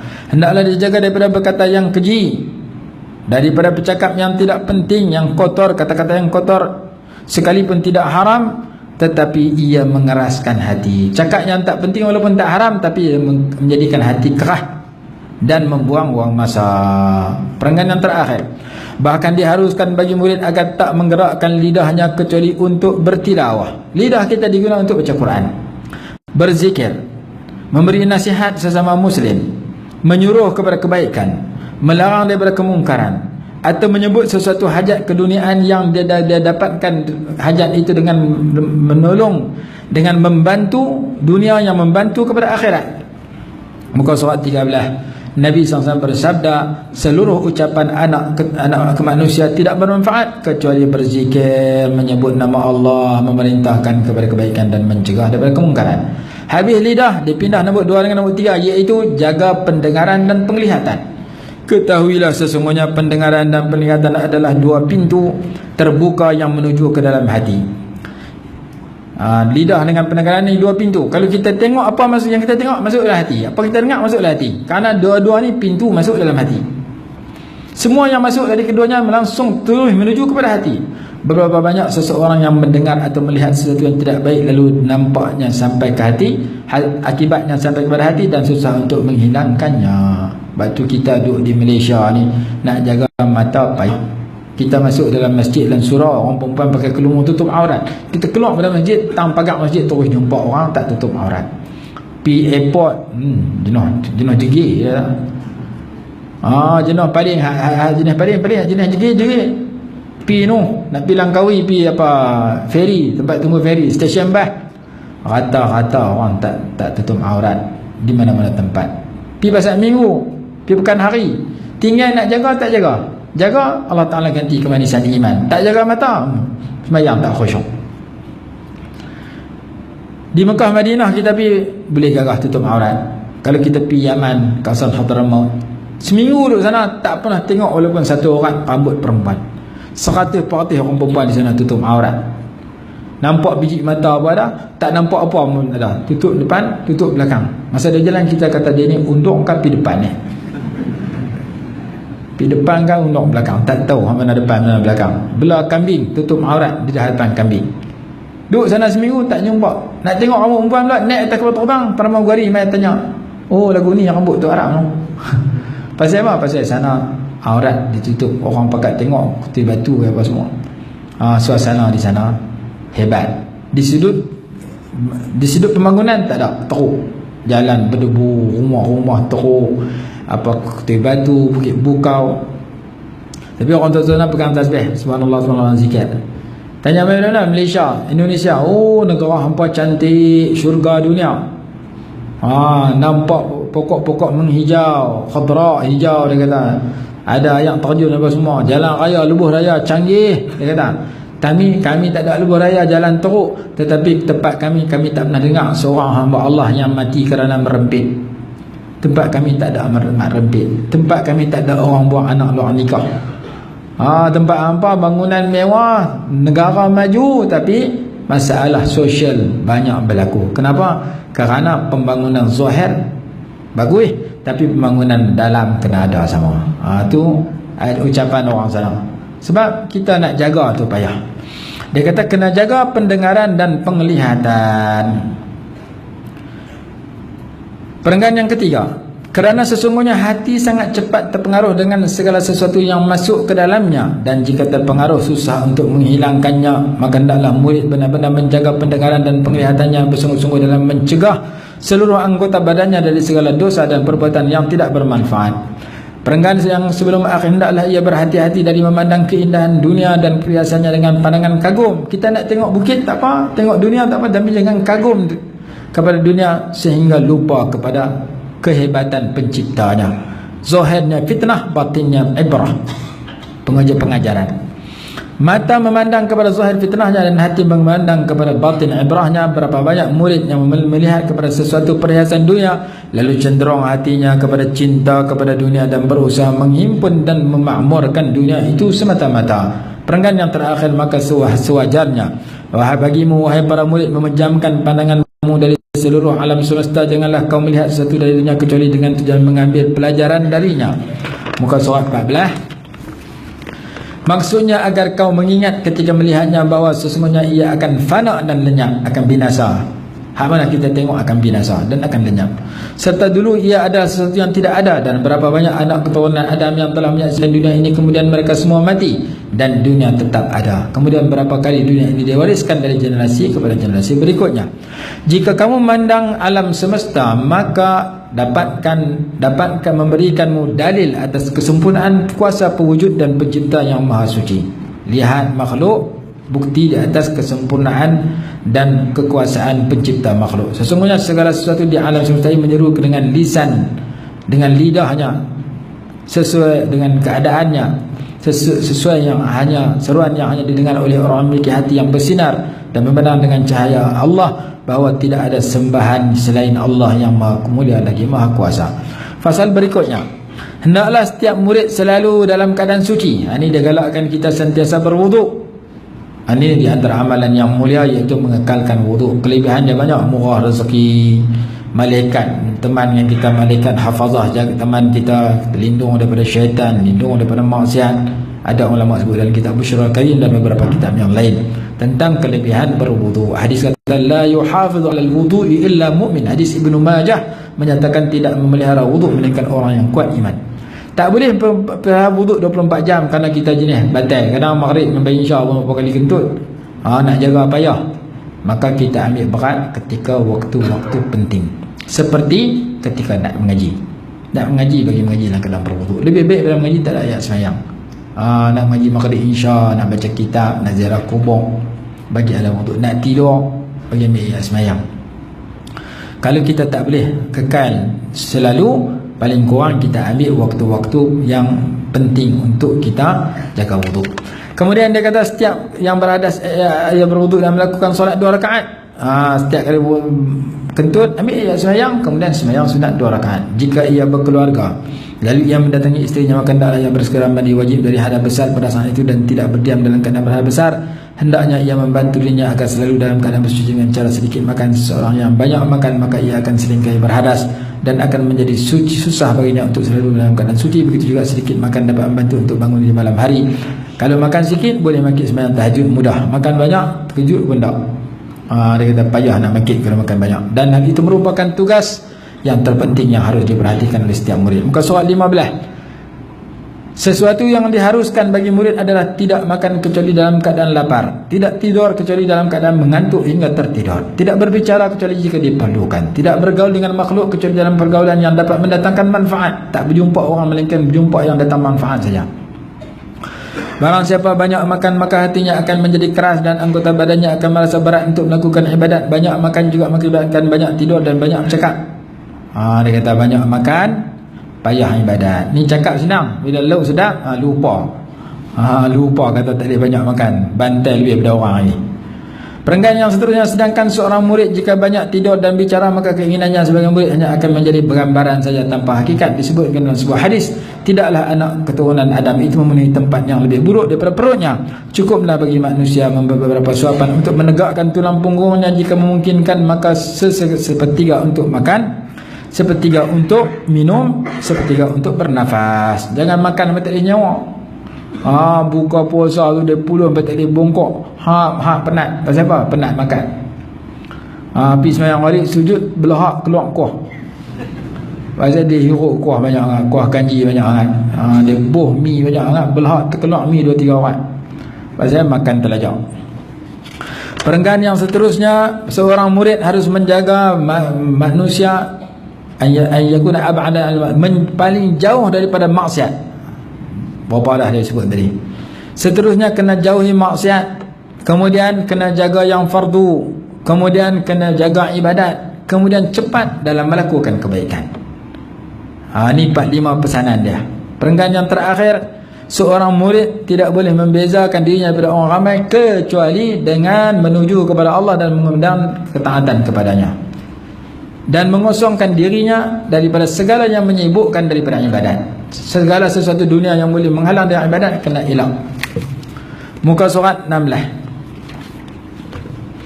Hendaklah pangkat yang pertama, hendaklah ia menjadi orang yang sangat kedekut, memperhitungkan nafasnya, kedekut kepada waktunya, tidak menghabiskan membelanjakan waktunya sedikit atau banyak kecuali pada segala yang mendekatkan dirinya kepada Allah dan kembali manfaat pada dirinya pada akhirat kelak. Setiap saat yang Allah bagi kena guna untuk dapat pahala. Itu maksud panggannya. Kena buat benar. Kemudian kena ada wirid, mesti ada wirid setiap hari. Panggan yang ketiga, diharuskan baginya memiliki wirid. Daripada setiap jenis ibadat yang dia bersungguh padanya, jangan dia tinggalkan sesuatu sama ada ketika susah ataupun senang. Apa dia wirid dia? Panggan yang terakhir, Hendaklah ia memperbanyak baca Quran yang maha mulia serta meneliti makna-makna Quran, baca dengan tajwid. Hendaklah dia merasa memenuhi dirinya dengan keagungan Allah Subhanahu wa taala ketika dia baca Quran. Jangan dia baca seperti bacanya orang yang lalai, yang baca Quran dengan lidah yang fasih, suara yang tinggi, hati yang tidak ada khusyuk, tidak mengagungkan Allah. Membaca, hendaklah dia baca sebagaimana diturunkan daripada surah Fatihah sampai habis, tapi dia tak tahu makna pun. Jangan dia mengetahui dan dia tidak tahu kenapa ia diturunkan. Kalau dia tahu, dia tidak akan amalkan, kerana amal ilmu itu apa yang memberi manfaat. Jadi dia suruh baca Quran dengan terti makna dan amalkan. Perenggan yang terakhir, seseorang yang memiliki ilmu tetapi tidak mengamalkannya, maka tidak ada perbezaan antara dia dengan orang bodoh, kecuali dari segi bukti Allah untuk mengazabkannya sangatlah pasti. Dia ada ilmu tapi dia tak amal. Dia tahu benda tu wajib, dia tak buat. Dia tahu benda haram, dia tak tinggal. Dia akan diazab. Kenapa? Kerana dia tidak mengamalkan. Setiap ilmu yang tidak kembali manfaat kepadanya, maka jahil itu lebih manfaat bagi dirinya. Kemudian, jangan, penggan yang kedua muka surat 17, jadikan dirimu wahai murid bahagian dari tahajud. Jangan tinggal sembahyang tahajud. Nak dekat dengan Allah, mesti sembahyang tahajud paling kurang 2 rakaat setiap malam. Kajian lagi 4, 6, 8. Lepas tu tambah witir 3, 11 rakaat. Itu tahap kajian sikit. Kurang 1-2 rakaat. Kerana malam adalah waktu berduaan dari seorang hamba dengan Tuhannya. Perbanyakkan pada malam itu dengan berdoa, merintih, beristighfar, bermunajat, berbisik dengan Tuhanmu dengan lidah kehinaan, dengan rasa terdesak, dengan hati yang benar-benar merasa lemah, dengan tidak mampu, yang ingin mengharapkan keridhaan Allah. Berhati-hatilah dari meninggalkan bangun malam. Jangan datang kepada engkau waktu sahur, melainkan engkau jaga pada waktu itu berzikir kepada Allah. Jangan biar waktu sahur tu berlepas begitu saja. Waktu sahur bila? Waktu song kita panggil. Waktu song tu mula tengah malam, habis waktu subuh. Mula daripada tengah malam sampai waktu subuh tu waktu song. Kalau lau ke 9 tak lama song lagi. Waktu song, waktu semikian. Jangan biar begitu. Dia kata, dia pesan kena sembahyang tahajud tiap-tiap malam. Rasa boleh habis Kalau tambah lagi 15 minit. Tak apa, kita sambung sikit. Awal lagi baru ke 9, Gusti tak mula lagi. Pasal yang seterusnya, jadilah wahai murid dalam puncak perhatian terhadap salat 5 waktu dengan menyempurnakan sembahyang 5 waktu. Menyempurnakan baca berdiri, bacaan-bacaan khusyuk, rukuk, sujud. Jadi perenggan ni dia kata kena sembahyang 5 waktu, kemudian bagi sempurna elok khusyuk, bagi cukup rukun, bagi betul adab dan sebagainya. Kemudian perenggan yang berikutnya, jadikan hatimu merasakan sebelum mengerjakan salat keagungan zat yang engkau berdiri di hadapannya, kebesaran Allah SWT waktu nak sembahyang. Perenggan yang terakhir, berhatilah kamu jangan sampai kamu berbisik dengan raja kepada segala raja dengan hati yang lalai. Jangan kita sembahyang keadaan lalai. Biar diri kita tu melilau, mustarsilun fi awiyah, ada dalam lalai, was-was, melayani lintasan-lintasan dan pemikiran keduniaan. Surah 18, maka kau akan mendapat murka Allah dan akan diusir dari pintu Allah kalau engkau sembahyang keadaan sedemikian. Jangan sembahyang ingatan pia tak elok dia. Perenggan yang seterusnya, apabila seorang hamba itu berdiri kepada sembahyang, Allah menghadap kepadanya. Apabila dia berpaling ke belakang, Allah berfirman, wahai manusia, berpalinglah engkau kepada siapa yang lebih baik daripadaku. Jika berpaling kali yang kedua, Allah kata sedemikian. Jika dia paling kali tiga, Allah berpaling daripadanya.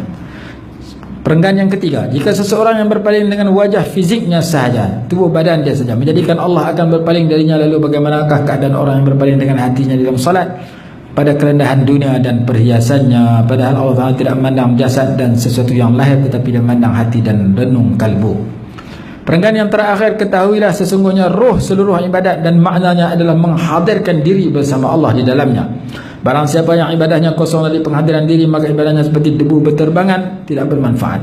Misalnya orang yang tidak hadirkan diri bersama Allah dalam ibadahnya seperti orang yang menghadiahkan dayang yang telah mati atau kotak yang kosong kepada raja yang agung, maka betapa baginya untuk menerima hukuman dan diharamkan dari jalan. Raja akan marah kalau bagi dayang yang mati, raja akan marah kalau hadiah kotak kosong.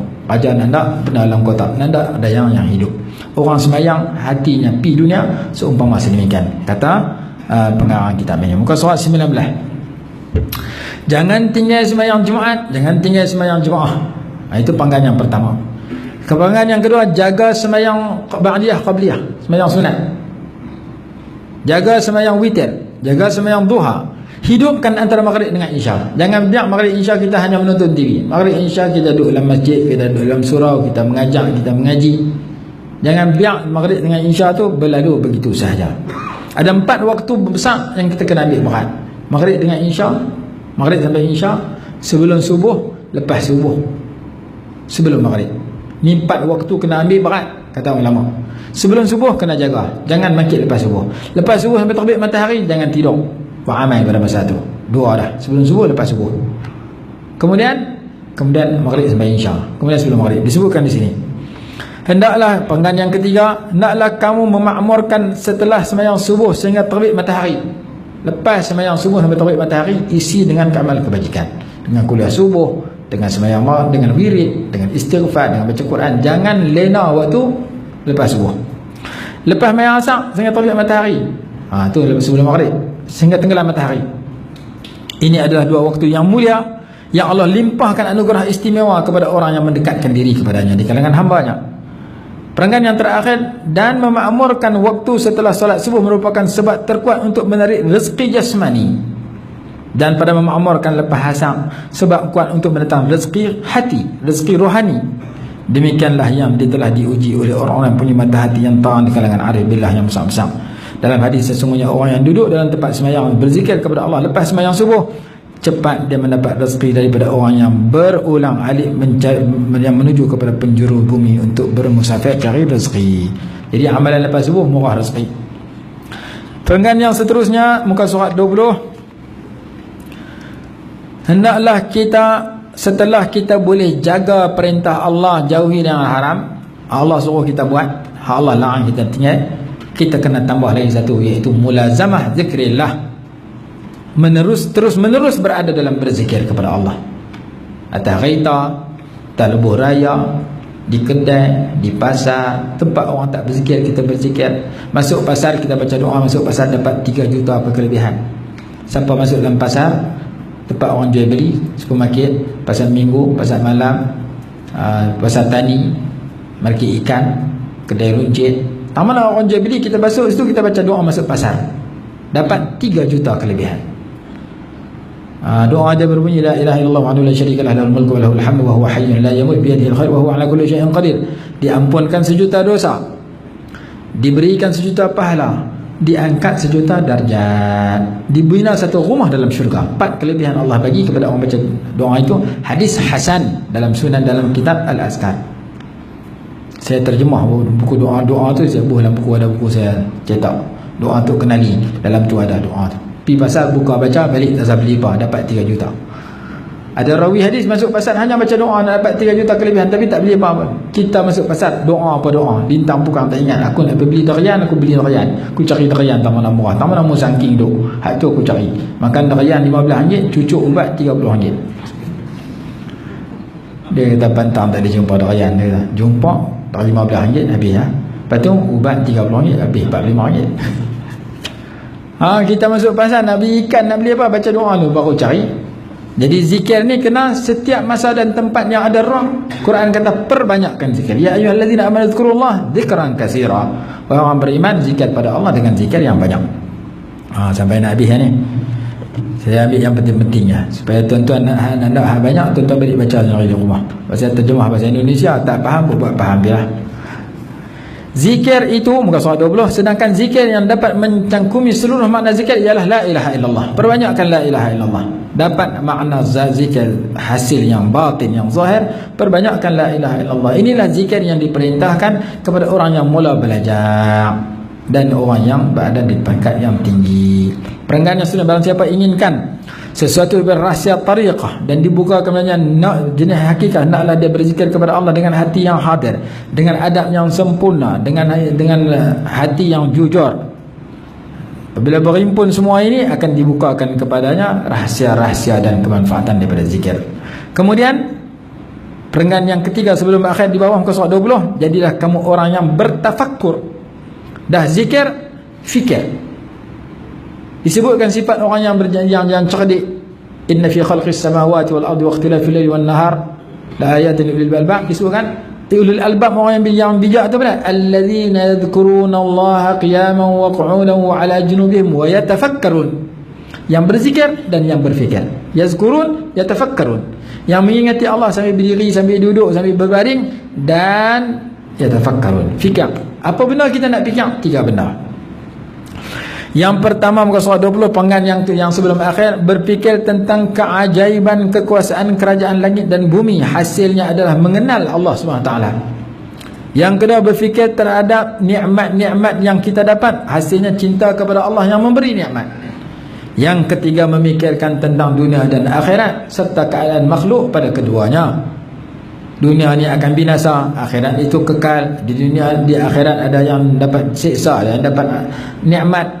Bila kita fikir ada demikian, faedahnya akan berpaling daripada dunia dan menuju kepada akhirat.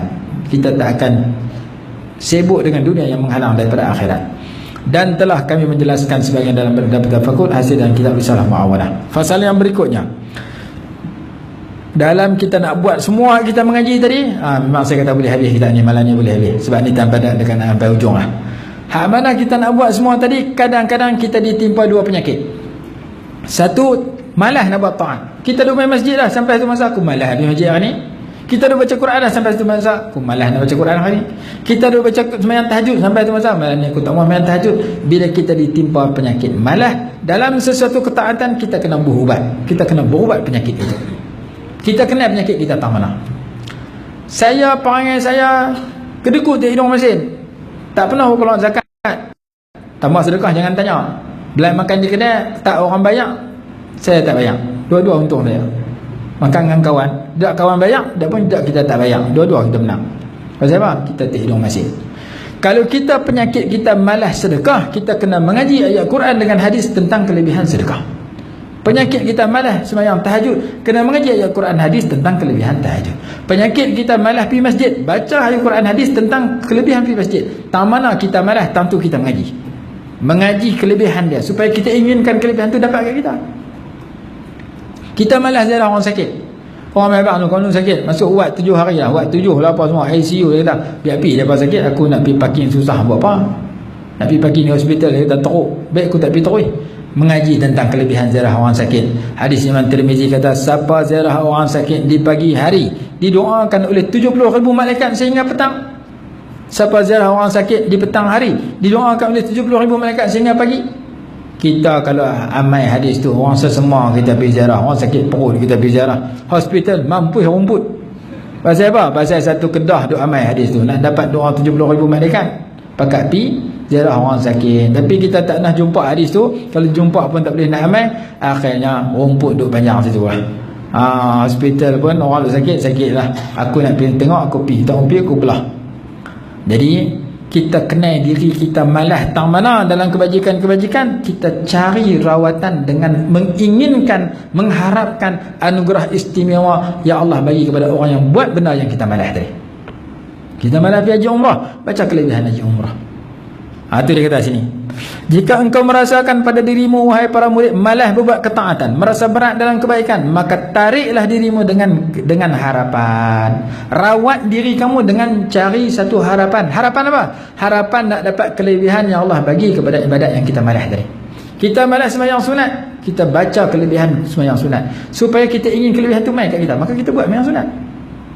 Sebarang ibadat yang kita malas, kita cari rawatan dia, cari ubat dia. Ubat dia nama Ar-Raja. Ar-Raja mana harapan, bukan rojak gung nampak sembuh lah. Itu lain. Ar-Raja iaitu kamu mengingati apa yang Allah janji kepada orang beramal dengan ketaatan, kelebihan yang besar, nikmat yang kekal, rahmat dan kasih keridhaannya, kekal dalam syurga, kemuliaan dan ketinggian, kedudukan yang tinggi si Allah Subhanahu wa taala, si hamba Allah taala. Bila kita rajin buat, Allah taala angkat darjat kita, orang pun angkat darjat kita. Perenggan yang seterusnya, masalah kedua. Masalah pertama, malas nak buat baik. Masalah kedua lagi teruk, berasa nak buat maksiat, berasa nak buat jahat. Tangan berasa nak mencuri, tangan berasa nak tumbuk orang, kaki berasa nak terjang orang, berasa nak curi kasut orang, kaki keluar masjid berasa nak balas kasut tu imam. Mata berasa nak tengok yang haram, mulut berasa nak cakap yang haram, telinga berasa nak buat nak dengar yang haram. Bila ada rasa nak buat benda haram, kamu kena rawat keinginan nak buat jahat itu dengan satu ubat nama dia khauf, takut. Saya tak mau keluar zakat, mengaji ayat Quran dan hadis amaran kepada orang yang tak keluar zakat, supaya kita takut amaran tu kena kat kita. Dalam surah Taubah kata orang tak keluar zakat, akhirat esok zakat tu, harta zakat dia tu keluar tu akan ditukar jadi setrika badan dia daripada api neraka. Hadza ma kanaztum li anfusikum fazuqu ma kuntum taknizun. Ni harta zakat hang tak keluar masa hidup dunia dulu, Allah Taala tukar jadi setrika panas daripada api neraka, setrika badan dia. Harta zakat ada simpan tak keluar. Malas semayang, baca amaran orang tak semayang. Terlibat dengan rasuah, baca amaran kepada orang yang terlibat rasuah. Terlibat dengan riba, baca amaran ayat Quran hadis tentang bahayanya riba, supaya kita tak buat jahat yang kita berasa nak buat jahat tadi. Berasa nak curi, kadang kita rasa tak mau buat jahat hanya benda-benda tertentu saja. Jom kita pergi kedai tu apa-apa tengah pekan, apa? Aku nak belanja makan sup. Sup apa? Sup khinzir. Aku nak termuntah. Hang ajak aku makan khinzir, hang tak mampu aku tendang habis. Haram tu. Oh, khinzir hang haram. Yang hang beli rumah pinjaman cara riba, hang tak berasa haram. Dua-dua haram juga. Hang hutang kawan tak bayar, hang tak berasa haram. Zakat hang tak keluar, hang keluar zakat peterah semua hidup setahun sekali bila murah RM7. Zakat apa perniagaan hang tak keluar, hang tak berasa haram. Jadi ada orang kampung cerita dah 30 tahun lepas di kampung saya. Depa pakat 4-5 orang tengah malam pergi curi itik orang. Kita nak makan apa, jom kita balas itik. Itik Cina akan Melayu tu tak ingat. Pipi tangkap nak dakak tu pun teruk itik Jawa. Itik nila yang payah nak tangkap. Ligan dapat apa sembelih lepas dia terbang pula. Darah melitik atas, lambat mampu. Ligan pula yang tadi dah sejam dah ligan, ni nak kena ligan pula. Ligan dapat pom dapat, dia kepak prak patah. Kepak tengkok pom mampu. Kawan dia kata, "Hoi, itik mati kepak tengkok haram kan? Dia kena sembelih bagi elok. Mana boleh kepak tengkok?" Dia kata, "Curi tadi tak haram." Itik kepak tengkok haram, curi tadi tak haram. Haram dua-dua. Makan khinzir dia kata haram, tapi makan riba dia terlupa kata haram. Dia beli rumah pinjaman cara riba, cara Islam dah ada. Dia beli kereta pinjaman cara riba, cara Islam dah ada. Dia tak berasa haram, tapi makan khinzir dia marah kita. Sebab manusia rasa haram, jijik benda-benda tertentu. Benda-benda hak dia buat, dia tak rasa jijik. Jadi dalam bab ni dia kata, kalau kamu berasa nak buat benda haram, kamu kena rasa semua haram tu jijik. Dengan cara kamu mengaji, supaya kamu takut benda buruk tu kena kat kamu bila kamu buat benda haram. Ini rawatan yang kena ada kat kita. Anak-anak muda tak semayang pasal apa? Pasal tak takut. Tak takut kepada hukuman orang tak semayang. Yang ni dua ubat ni cukup penting. Kita sendiri kita kenal, tambahlah penyakit kita. Penyakit malas tu buat ibadat, cari raja, cari harapan. Penyakit nak buat maksiat, cari khauf, rasa takut. Kemudian muka surat 22, jangan terlibat dengan sebahagian perkara-perkara yang salah. Nak habis ni, penting. Tadi penting ni. Ni pun tak banyak lah. Kita akan habis dalam muka surat 30 rumah. Kita ambil yang penting saja. Muka surat 22 dia kata, kita hendaklah jangan kita mengaji kerana nak benda-benda pelik. Aku kalau boleh semayang rajin, aku nak terbang atas angin berjalan atas air. Aku kalau nak karamah, jangan mengaji kerana nak benda pelik-pelik. Aku boleh tahu perkara gaib, tapi mimpi orang lain tak tahu, aku boleh pandai. Tak. Kita mengaji untuk mengabdikan diri pada Allah. Allah bagi hak tu anugerah dia. Allah tak bagi, bukan itu matlamat kita. Matlamat kita dua, iman dengan istiqamah. Aku nak iman yang tebal, yang kuat, dan nak kekal tetap pendirian dalam ketaatan kepada Allah. Itu anugerah paling hebat kepada orang yang hebat. Jangan mengaji kerana nak pujian orang, jangan mengaji kerana nak karamah. Jangan. Itu tertipu. Dalam kitab Hikam kata, orang yang mengaji kerana nak maqam tertentu, nak hajat tertentu, seperti mana seekor keldai yang mengisar tepung, taman ada mula, tentu dia berakhir. Mula tani pusing, patah balik tentu juga. Jangan kamu berpindah daripada alam kepada alam, berpindahlah daripada alam kepada pencipta alam. Mengaji untuk dekatkan diri pada Allah, beramal untuk dekatkan diri pada Allah, bukan kerana nak habuan dunia yang sementara, yang kadang-kadang menyebabkan dia tergelincir daripada landasan kehambaan kepada Allah. Kemudian muka surat 23, sabar dan syukur. Perenggan fasal yang berikutnya, sabar dan syukur. Hendaklah kita sabar, hendaklah kita syukur. Sabar dan syukur. Awalnya susah, akhirnya bahagia. Awalnya penat, akhirnya istimewa. Dapat kenal Allah, dapat hampir, dapat terhibur dengan Allah, dapat dekat dengan Allah. Penggan yang berikutnya, barang siapa yang mengasaskan semua perkara di atas sabar, dia akan mendapat segala kebaikan dan akan mencapai cita-cita dia. Kemudian nafsu itu ada yang ammarah bisu, nafsu dia kerja nak buat jahat, dia kena tingkatkan supaya sampai kepada mutmainnah. Nafsu ada 3 jenis. Nafsu ammarah, nafsu lawamah, nafsu mutmainnah. Itu satu pembahagian. Ada pembahagian yang kedua, 7 jenis. Nafsu ammarah, nafsu lawamah, mulhamah, mutmainnah, radiyah, mardiyah, kamilah. 7 jenis. Ada pembahagian yang ketiga, berbelah-belah jenis. Nafsu sawalah, nafsu mushtarah.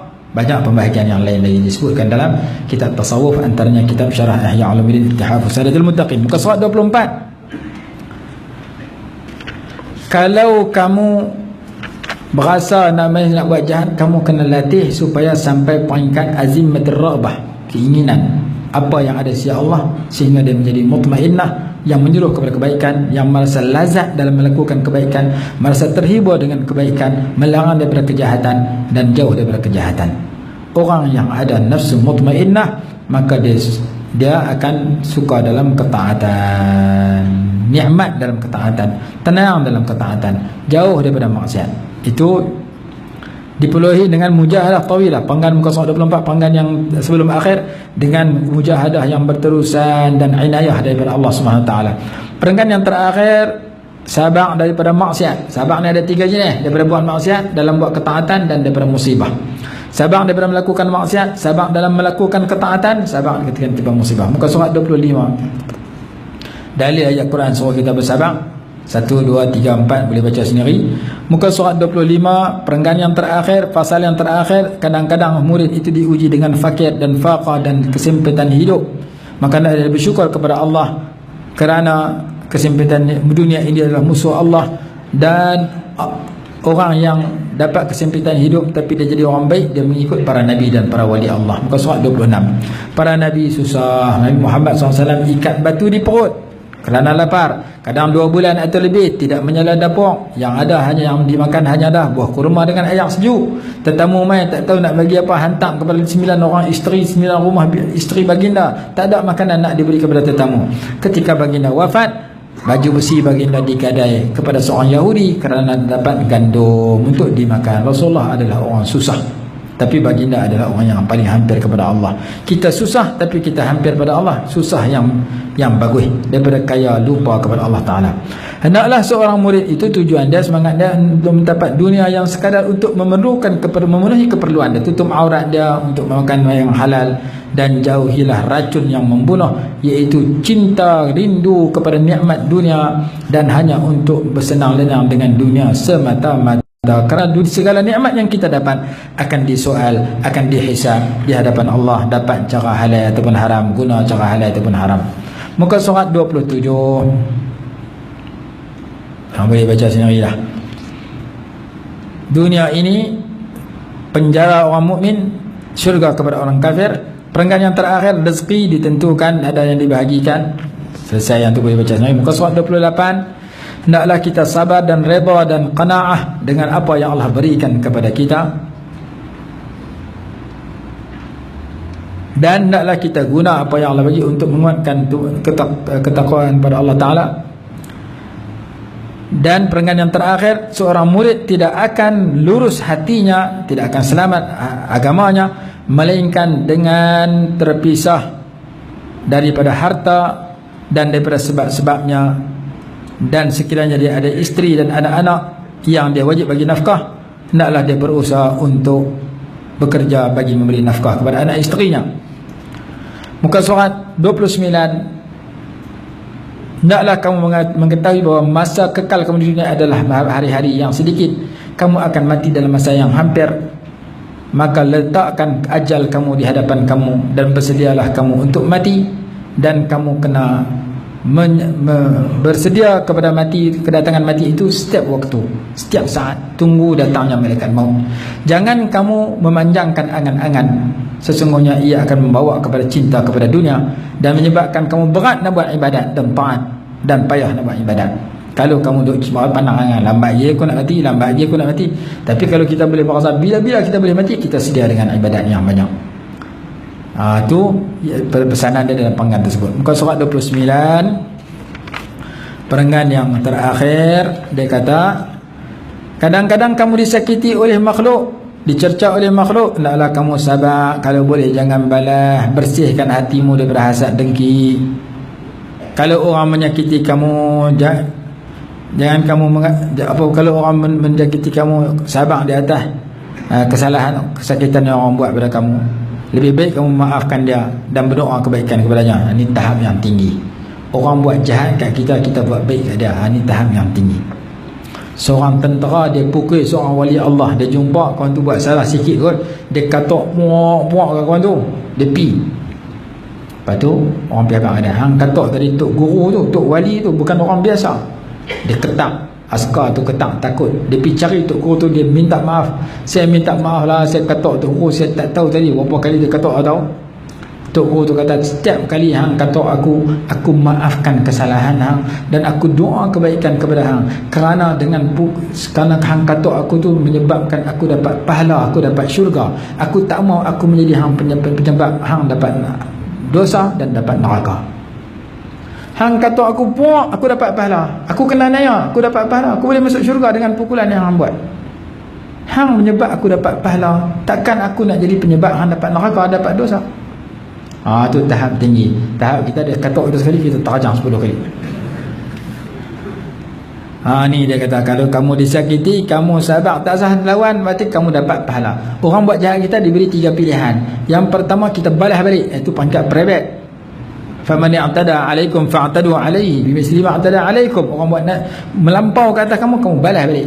Peringkat kedua, wa jazaa'u sayyi'atin sayyi'atun misluha. Balasan kepada kejahatan seperti juga. Peringkat kedua, orang buat jahat kat kita, kata jahat kat kita sengak tak balas balik. Kita sengak. Kalau aku balas sama, aku kurang ajak macam hang juga. Kalau aku sengak, hang kurang ajak seorang-seorang.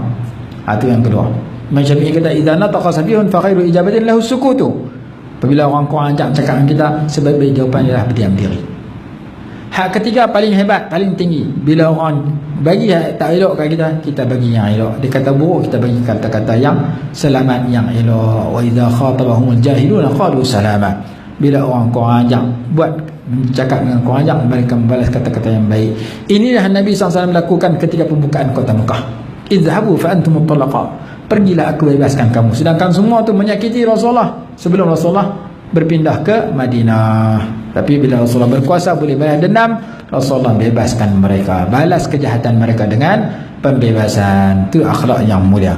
Dia kata lebih baik kita maafkan. Dia kata ini boleh cerita, kadang-kadang tak boleh nak amai, tapi kita kena mengaji, kena reti. Muka surat 30, berpaling daripada makhluk itu satu nikmat yang Allah beri kepada kamu. Kamu kena bilang, anggap sedemikian. Kalau makhluk main sembang dengan kamu, berjumpa kamu, kadang-kadang menyebutkan kamu daripada buat taat.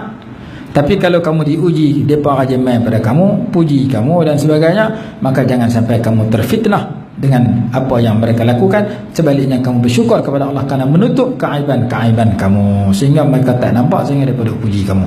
Perenggan yang kedua, jangan sampai kamu berpura-pura berhias kepada makhluk sehingga menyebutkan kamu daripada Allah dengan bercampur dengan makhluk. Jauhilah makhluk dan tutupkan pintu kamu. Jangan kamu hanya menyebut dengan mereka sehingga lupa kepada Allah. Perenggan yang ketiga, jadikan kamu orang yang suka tidak terkenal. Orang tak kenal tak apa, kita boleh tumpu kepada ibadat kepada Allah, lari daripada kemasyhuran.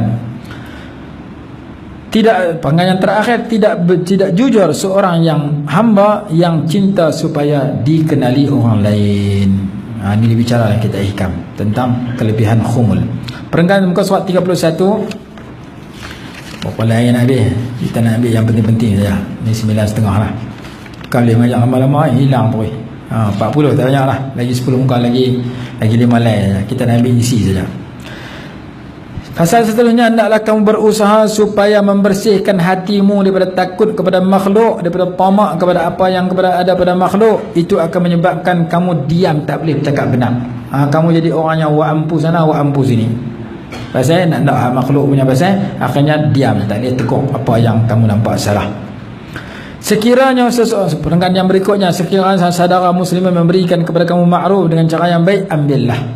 Kalau kamu berhajat, dan bersyukurlah pada Allah kerana yang memberikan pada hakikatnya Allah Ta'ala. Dan berterima kasih kepada orang yang bagi kepada kamu.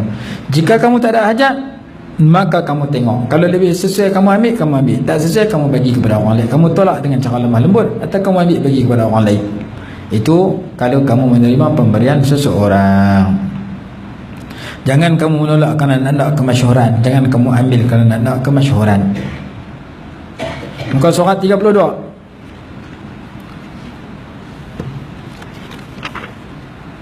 Orang yang jujur, Allah akan jadikan nur dalam hati dia. Muka surat 32. Antara mudarat seseorang murid apabila dia cari kasyaf, nak karamah, perkara mencarikan adab, saya sebutlah tadi. Jangan kita beramal kerana nak karamah. Jangan perkara mencarikan adab. Kemudian perenggan yang berikutnya, jauhilah daripada istidrak, daripada tertipu. Allah bagi kelebihan, guna kelebihan untuk derhaka pada Allah. Itu orang tertipu. Dan ia kadang-kadang ujian kepada orang yang lemah iman, iaitu teringin nak karamah. Itu salah.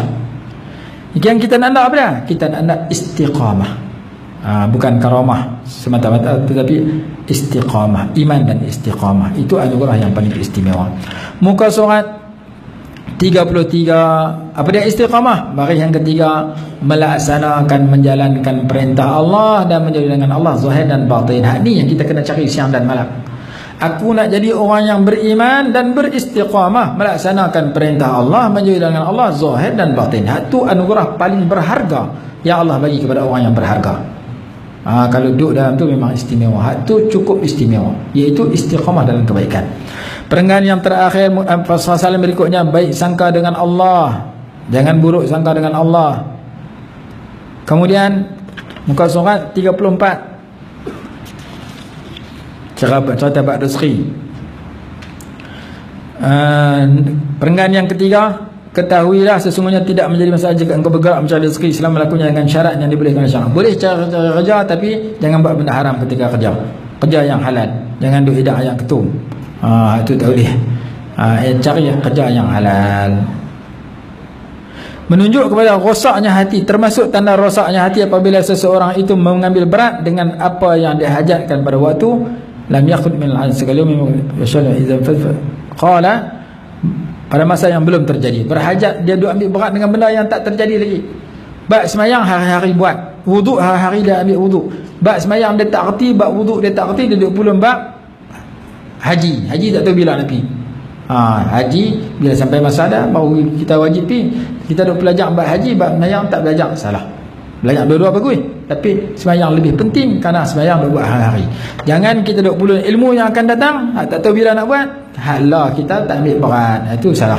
Muka surat 35, dia kata barang siapa yang diletakkan oleh Allah dalam bab sebab Allah Ta'ala dia bekerja, hendaklah dia bertakwa kepada Allah, dia berpegang hatinya bergantung kepada Allah. Jangan sampai sibuk dia tu menghalang dia daripada taat kepada Allah. Kalau cari rezeki boleh, jangan buat benda haram sewaktu cari rezeki. Nak habis ni yang ke-35. Semua hak kita mengaji tadi tak boleh kita kawal, tak boleh kita dapat, melainkan salah satu benda yang penting nombor 35 ni, iaitu suhbatil akhyar. Mesti kita berteman dengan orang-orang yang baik, mesti kita duduk dengan orang-orang yang saleh, orang-orang yang abrar. Mesti ziarah orang alim dalam masjid, dalam surau, di pondok mereka, di tempat mereka, di Malaysia, di Fatani, di Indonesia, di Mekah, di Madinah, di mana-mana negara ada orang alim, orang baik, pergi ziarah mereka, ambil nasihat, ambil doa, ambil apa keberkatan mereka. Sama ada masih hidup ataupun telah mati. Hak mati kita ziarah kubur dulu. Kita pergi ke Kelantan ziarah kubur untuk kenali. Kenapa? Karena orang soleh ni dia ada nur, ada cahaya, ada keberkatan yang kita akan dapat kalau mendampingi mereka. Muka surat 36. Sampai tadi dah nak habis ni. Muka surat 36 boleh baca sendiri dah. Kena cari guru pula banyak jenis. Ada guru dia panggil Syekhul Futuh, Syekhul Ta'lim, Syekhul Tarbiyah, guru yang mengajar, guru yang mendidik, guru yang menyebabkan kita terbuka ilham yang benar, yang baik daripada Allah Ta'ala. Guru daripada guru Tabarruk, Syekhul Tabarruk, guru kita ambil berkat. Guru kita ambil berkat sebanyak mungkin, beribu-ribu tak apa. Guru kita mengaji, guru kita ambil adab pada dia, guru yang menyebabkan Allah buka ilham yang luar biasa kepada kita. Banyak jenis guru. Kita mengaji kita tahu. Ada tu guru yang mengajar kuliah maghrib sini tiap malam. Ada yang lebih cenderung lebih sesuai dengan kita. Itu disebutkan oleh ulama. Perbanyakkan guru. Kemudian muka surat 37. Setengah selai. 37 dia kata, naklah kamu mutalabati syekh bil karamat al mukasyafah ilmu ghaib. Ini bab karamah. Boleh baca ayatnya mudah faham. Muka surat 38. Guru yang sempurna ialah yang memberi faedah kepada muridnya dengan semangatnya, perbuatannya dan kata-katanya, dan menjaga para murid dalam kehadirannya ataupun ketidakhadirannya. Depan kita ada tidak kita, guru yang sempurna sedemikian. Ini dia sebut tentang pentingnya cari guru. Kemudian penggan yang sama, ketahui dah seorang murid yang menjadi cari syekh tidak menetapkan pada dirinya semua yang telah disebutkan tentang masalah syekh dan perilaku seorang murid. Perenggan yang terakhir, semua itu harus dicari guru yang menghukum segala hal pada murid yang guru yang alim untuk kita rujuk masalah yang kita hadapi. Kalau guru tu memang hebat, alim besar, ulama besar, kita kena duduk depan dia, mengaji depan dia seperti mana mayat di hadapan orang yang mandikan mayat, seperti mana bayi di hadapan ibunya. Ada satu lagi, Syekhul Tabarruk, guru yang kita ambil berkat, bukan tahkim, bukan kita dengar dia sehatih-patih. Lagi banyak guru kita ambil berkat, ziarah mereka itu lebih baik. Muka surat 39. Kalau tak jumpa syekh yang sedemikian, hendaklah kita bersungguh-sungguh serta benak kita menuju kepada Allah, berhajat kepada Allah. Semudah-mudahan Allah beri kepada kita guru yang mursyid. Allah akan memakbulkan hajat orang yang bermudarat. Kalau tak jumpa guru sedemikian, ulama kata perbanyakkan baca salawat banyak-banyak, karena salawat kepada Nabi SAW itu seumpama memiliki guru. Itu disebut dalam kitab Kifayatul Atqiya. Habislah penutup muka surat 39. Boleh baca sendiri lah. 39 boleh baca sendiri. Muka surat 40 baca sendiri. 41 sifat-sifat murid yang sadiq, rajin baca Quran, jaga sempadan-sempadan perintah dan larangan Allah, syukur di atas nikmat, sabar di atas bala, redha dengan qada yang baik, memuji Allah ketika senang, ketika susah, ikhlas dalam amalannya, ketika sendirian dan di khalayak ramai. Muka surat 42 boleh baca sendirilah. 43, 44 habis. Wallahu alam. Jadi kita diskusi malam ni mula tadi pergi ubah dia tau, dekat 2 jam lah. 7.45 kita mula, sekarang kita habis pukul 9.35. Walaupun kita lompat-lompat, kadang-kadang tak apa dengar, tak apa ingat, tak ada tangkap, tuan-tuan boleh baik baca sendiri. Yang penting sebahagian besar daripada isi kandungan kitab Risalah Adabi Sulukil Murid telah kita khatamkan pada malam ini. Mudah-mudahan dapat manfaat. InsyaAllah ada ruang kita berjumpa lain kali dengan kitab yang lain pula. Wallahu alam. Jadi setakat ini dulu untuk kuliah maghrib saya pada malam ini di masjid tuan-tuan dan puan-puan. Sebelum akhir, saya ada bawa kitab sikit, doa untuk kenali ada, doa tahajud ada, kemudian ada 1-2 barang daripada orang Bali. Dia bawa mai bagi saya, minta tolong jual. Kalau laku, sebahagian daripada keuntungan tu nak dimasukkan ke dalam tambung pembangunan pondok yang sedang saya usahakan untuk dibina di Kuang Cepedak. Saya nak bina masjid walaupun kecil supaya boleh i'tikaf sembahyang 5 waktu di Kuang Cepedak dekat dengan Pondok Tua Haji Husin. Saya jual barang. Sebahagian daripada keuntungan tu saya masuk dalam tabung pembangunan pondok itu. Barang tu seperti mana pencuci baju, body shampoo, lebih kurang tu kan orang Melayu buat di Baling Kelang dia. Jadi tuan-tuan yang berasa nak beli boleh beli, sebahagian keuntungan tu akan masuk ke dalam tabung itu. InsyaAllah umur panjang kita bertemu lagi. Yang baik itu datang daripada Allah Subhanahu Wa Taala, salah dan silap daripada kelemahan diri saya sendiri.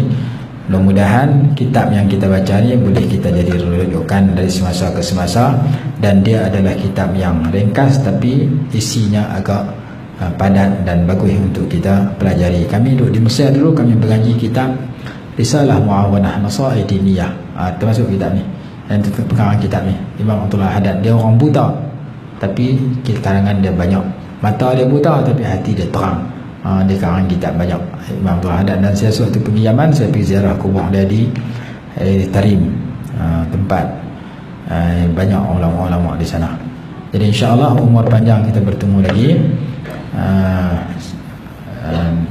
Ni mungkin kuliah saya yang sebelum akhir. Esok lusa saya nak terbang pergi Mekah hari Sabtu malam Ahad, nak terbang pergi buat haji, buat umrah, kemudian Madinah selama lebih kurang 10 hari. Jadi mudah-mudahan tuan-tuan doa saya dapat umrah yang makbulah, dan saya doa kepada tuan-tuan supaya dapat yang terbaik daripada kitab ni yang kita mengaji. Yang paling baik ialah hidup atas muka bumi ni, yang paling baik dapat apa? Iman dengan istiqamah. Kitab ni cerita kita, kalau kita dapat iman yang ditebalkan, ditingkatkan, dan istiqamah yang boleh dipelihara siang dan malam, buat tinggal benda jahat, buat benda baik, zahir dan batin, itulah anugerah yang berharga yang Allah dah bagi kepada kekasih-kekasihnya zaman dulu, dan yang kita juga inginkan dua perkara itu. Wallahu a'lam. Aqulu qawli hadha wa astaghfirullahal azim li wa lakum. Assalamualaikum warahmatullahi wabarakatuh. Bismillahirrahmanirrahim. Alhamdulillahirabbil alamin, wassalatu wassalamu ala sayyidina Muhammad wa ala alihi wa sahbihi barik wa sallim. Allahumma anfa'na bima 'allamtana wa 'allimna ma yanfa'una warzuqna 'ilman yanfa'una bi rahmatika ya arhamar rahimin. Allahumma inna nas'aluka min khairi ma sa'alaka minhu sayyiduna Muhammadun sallallahu alaihi wasallam, wa na'udzubika min syarri ma sta'adzaka minhu sayyiduna wa maulana Muhammadun sallallahu alaihi wasallam. Allahumma ya ghaniyyu ya hamid ya mubdi'u ya mu'id ya rahim ya wadud, أغننا بحلالك عن حرام وبطاعتك عن معصيتك وبفضلك عن من سواك. اللهم افتح لنا فتوح العارفين وارزقنا فهم النبيين وحفظ المرسلين وإلهام الملائكة المقربين برحمتك يا أرحم الراحمين. ربنا آتنا في الدنيا حسنة وفي الآخرة حسنة وقنا عذاب النار. وصلى الله على سيدنا محمد وعلى آله وصحبه وسلم. الحمد لله رب العالمين.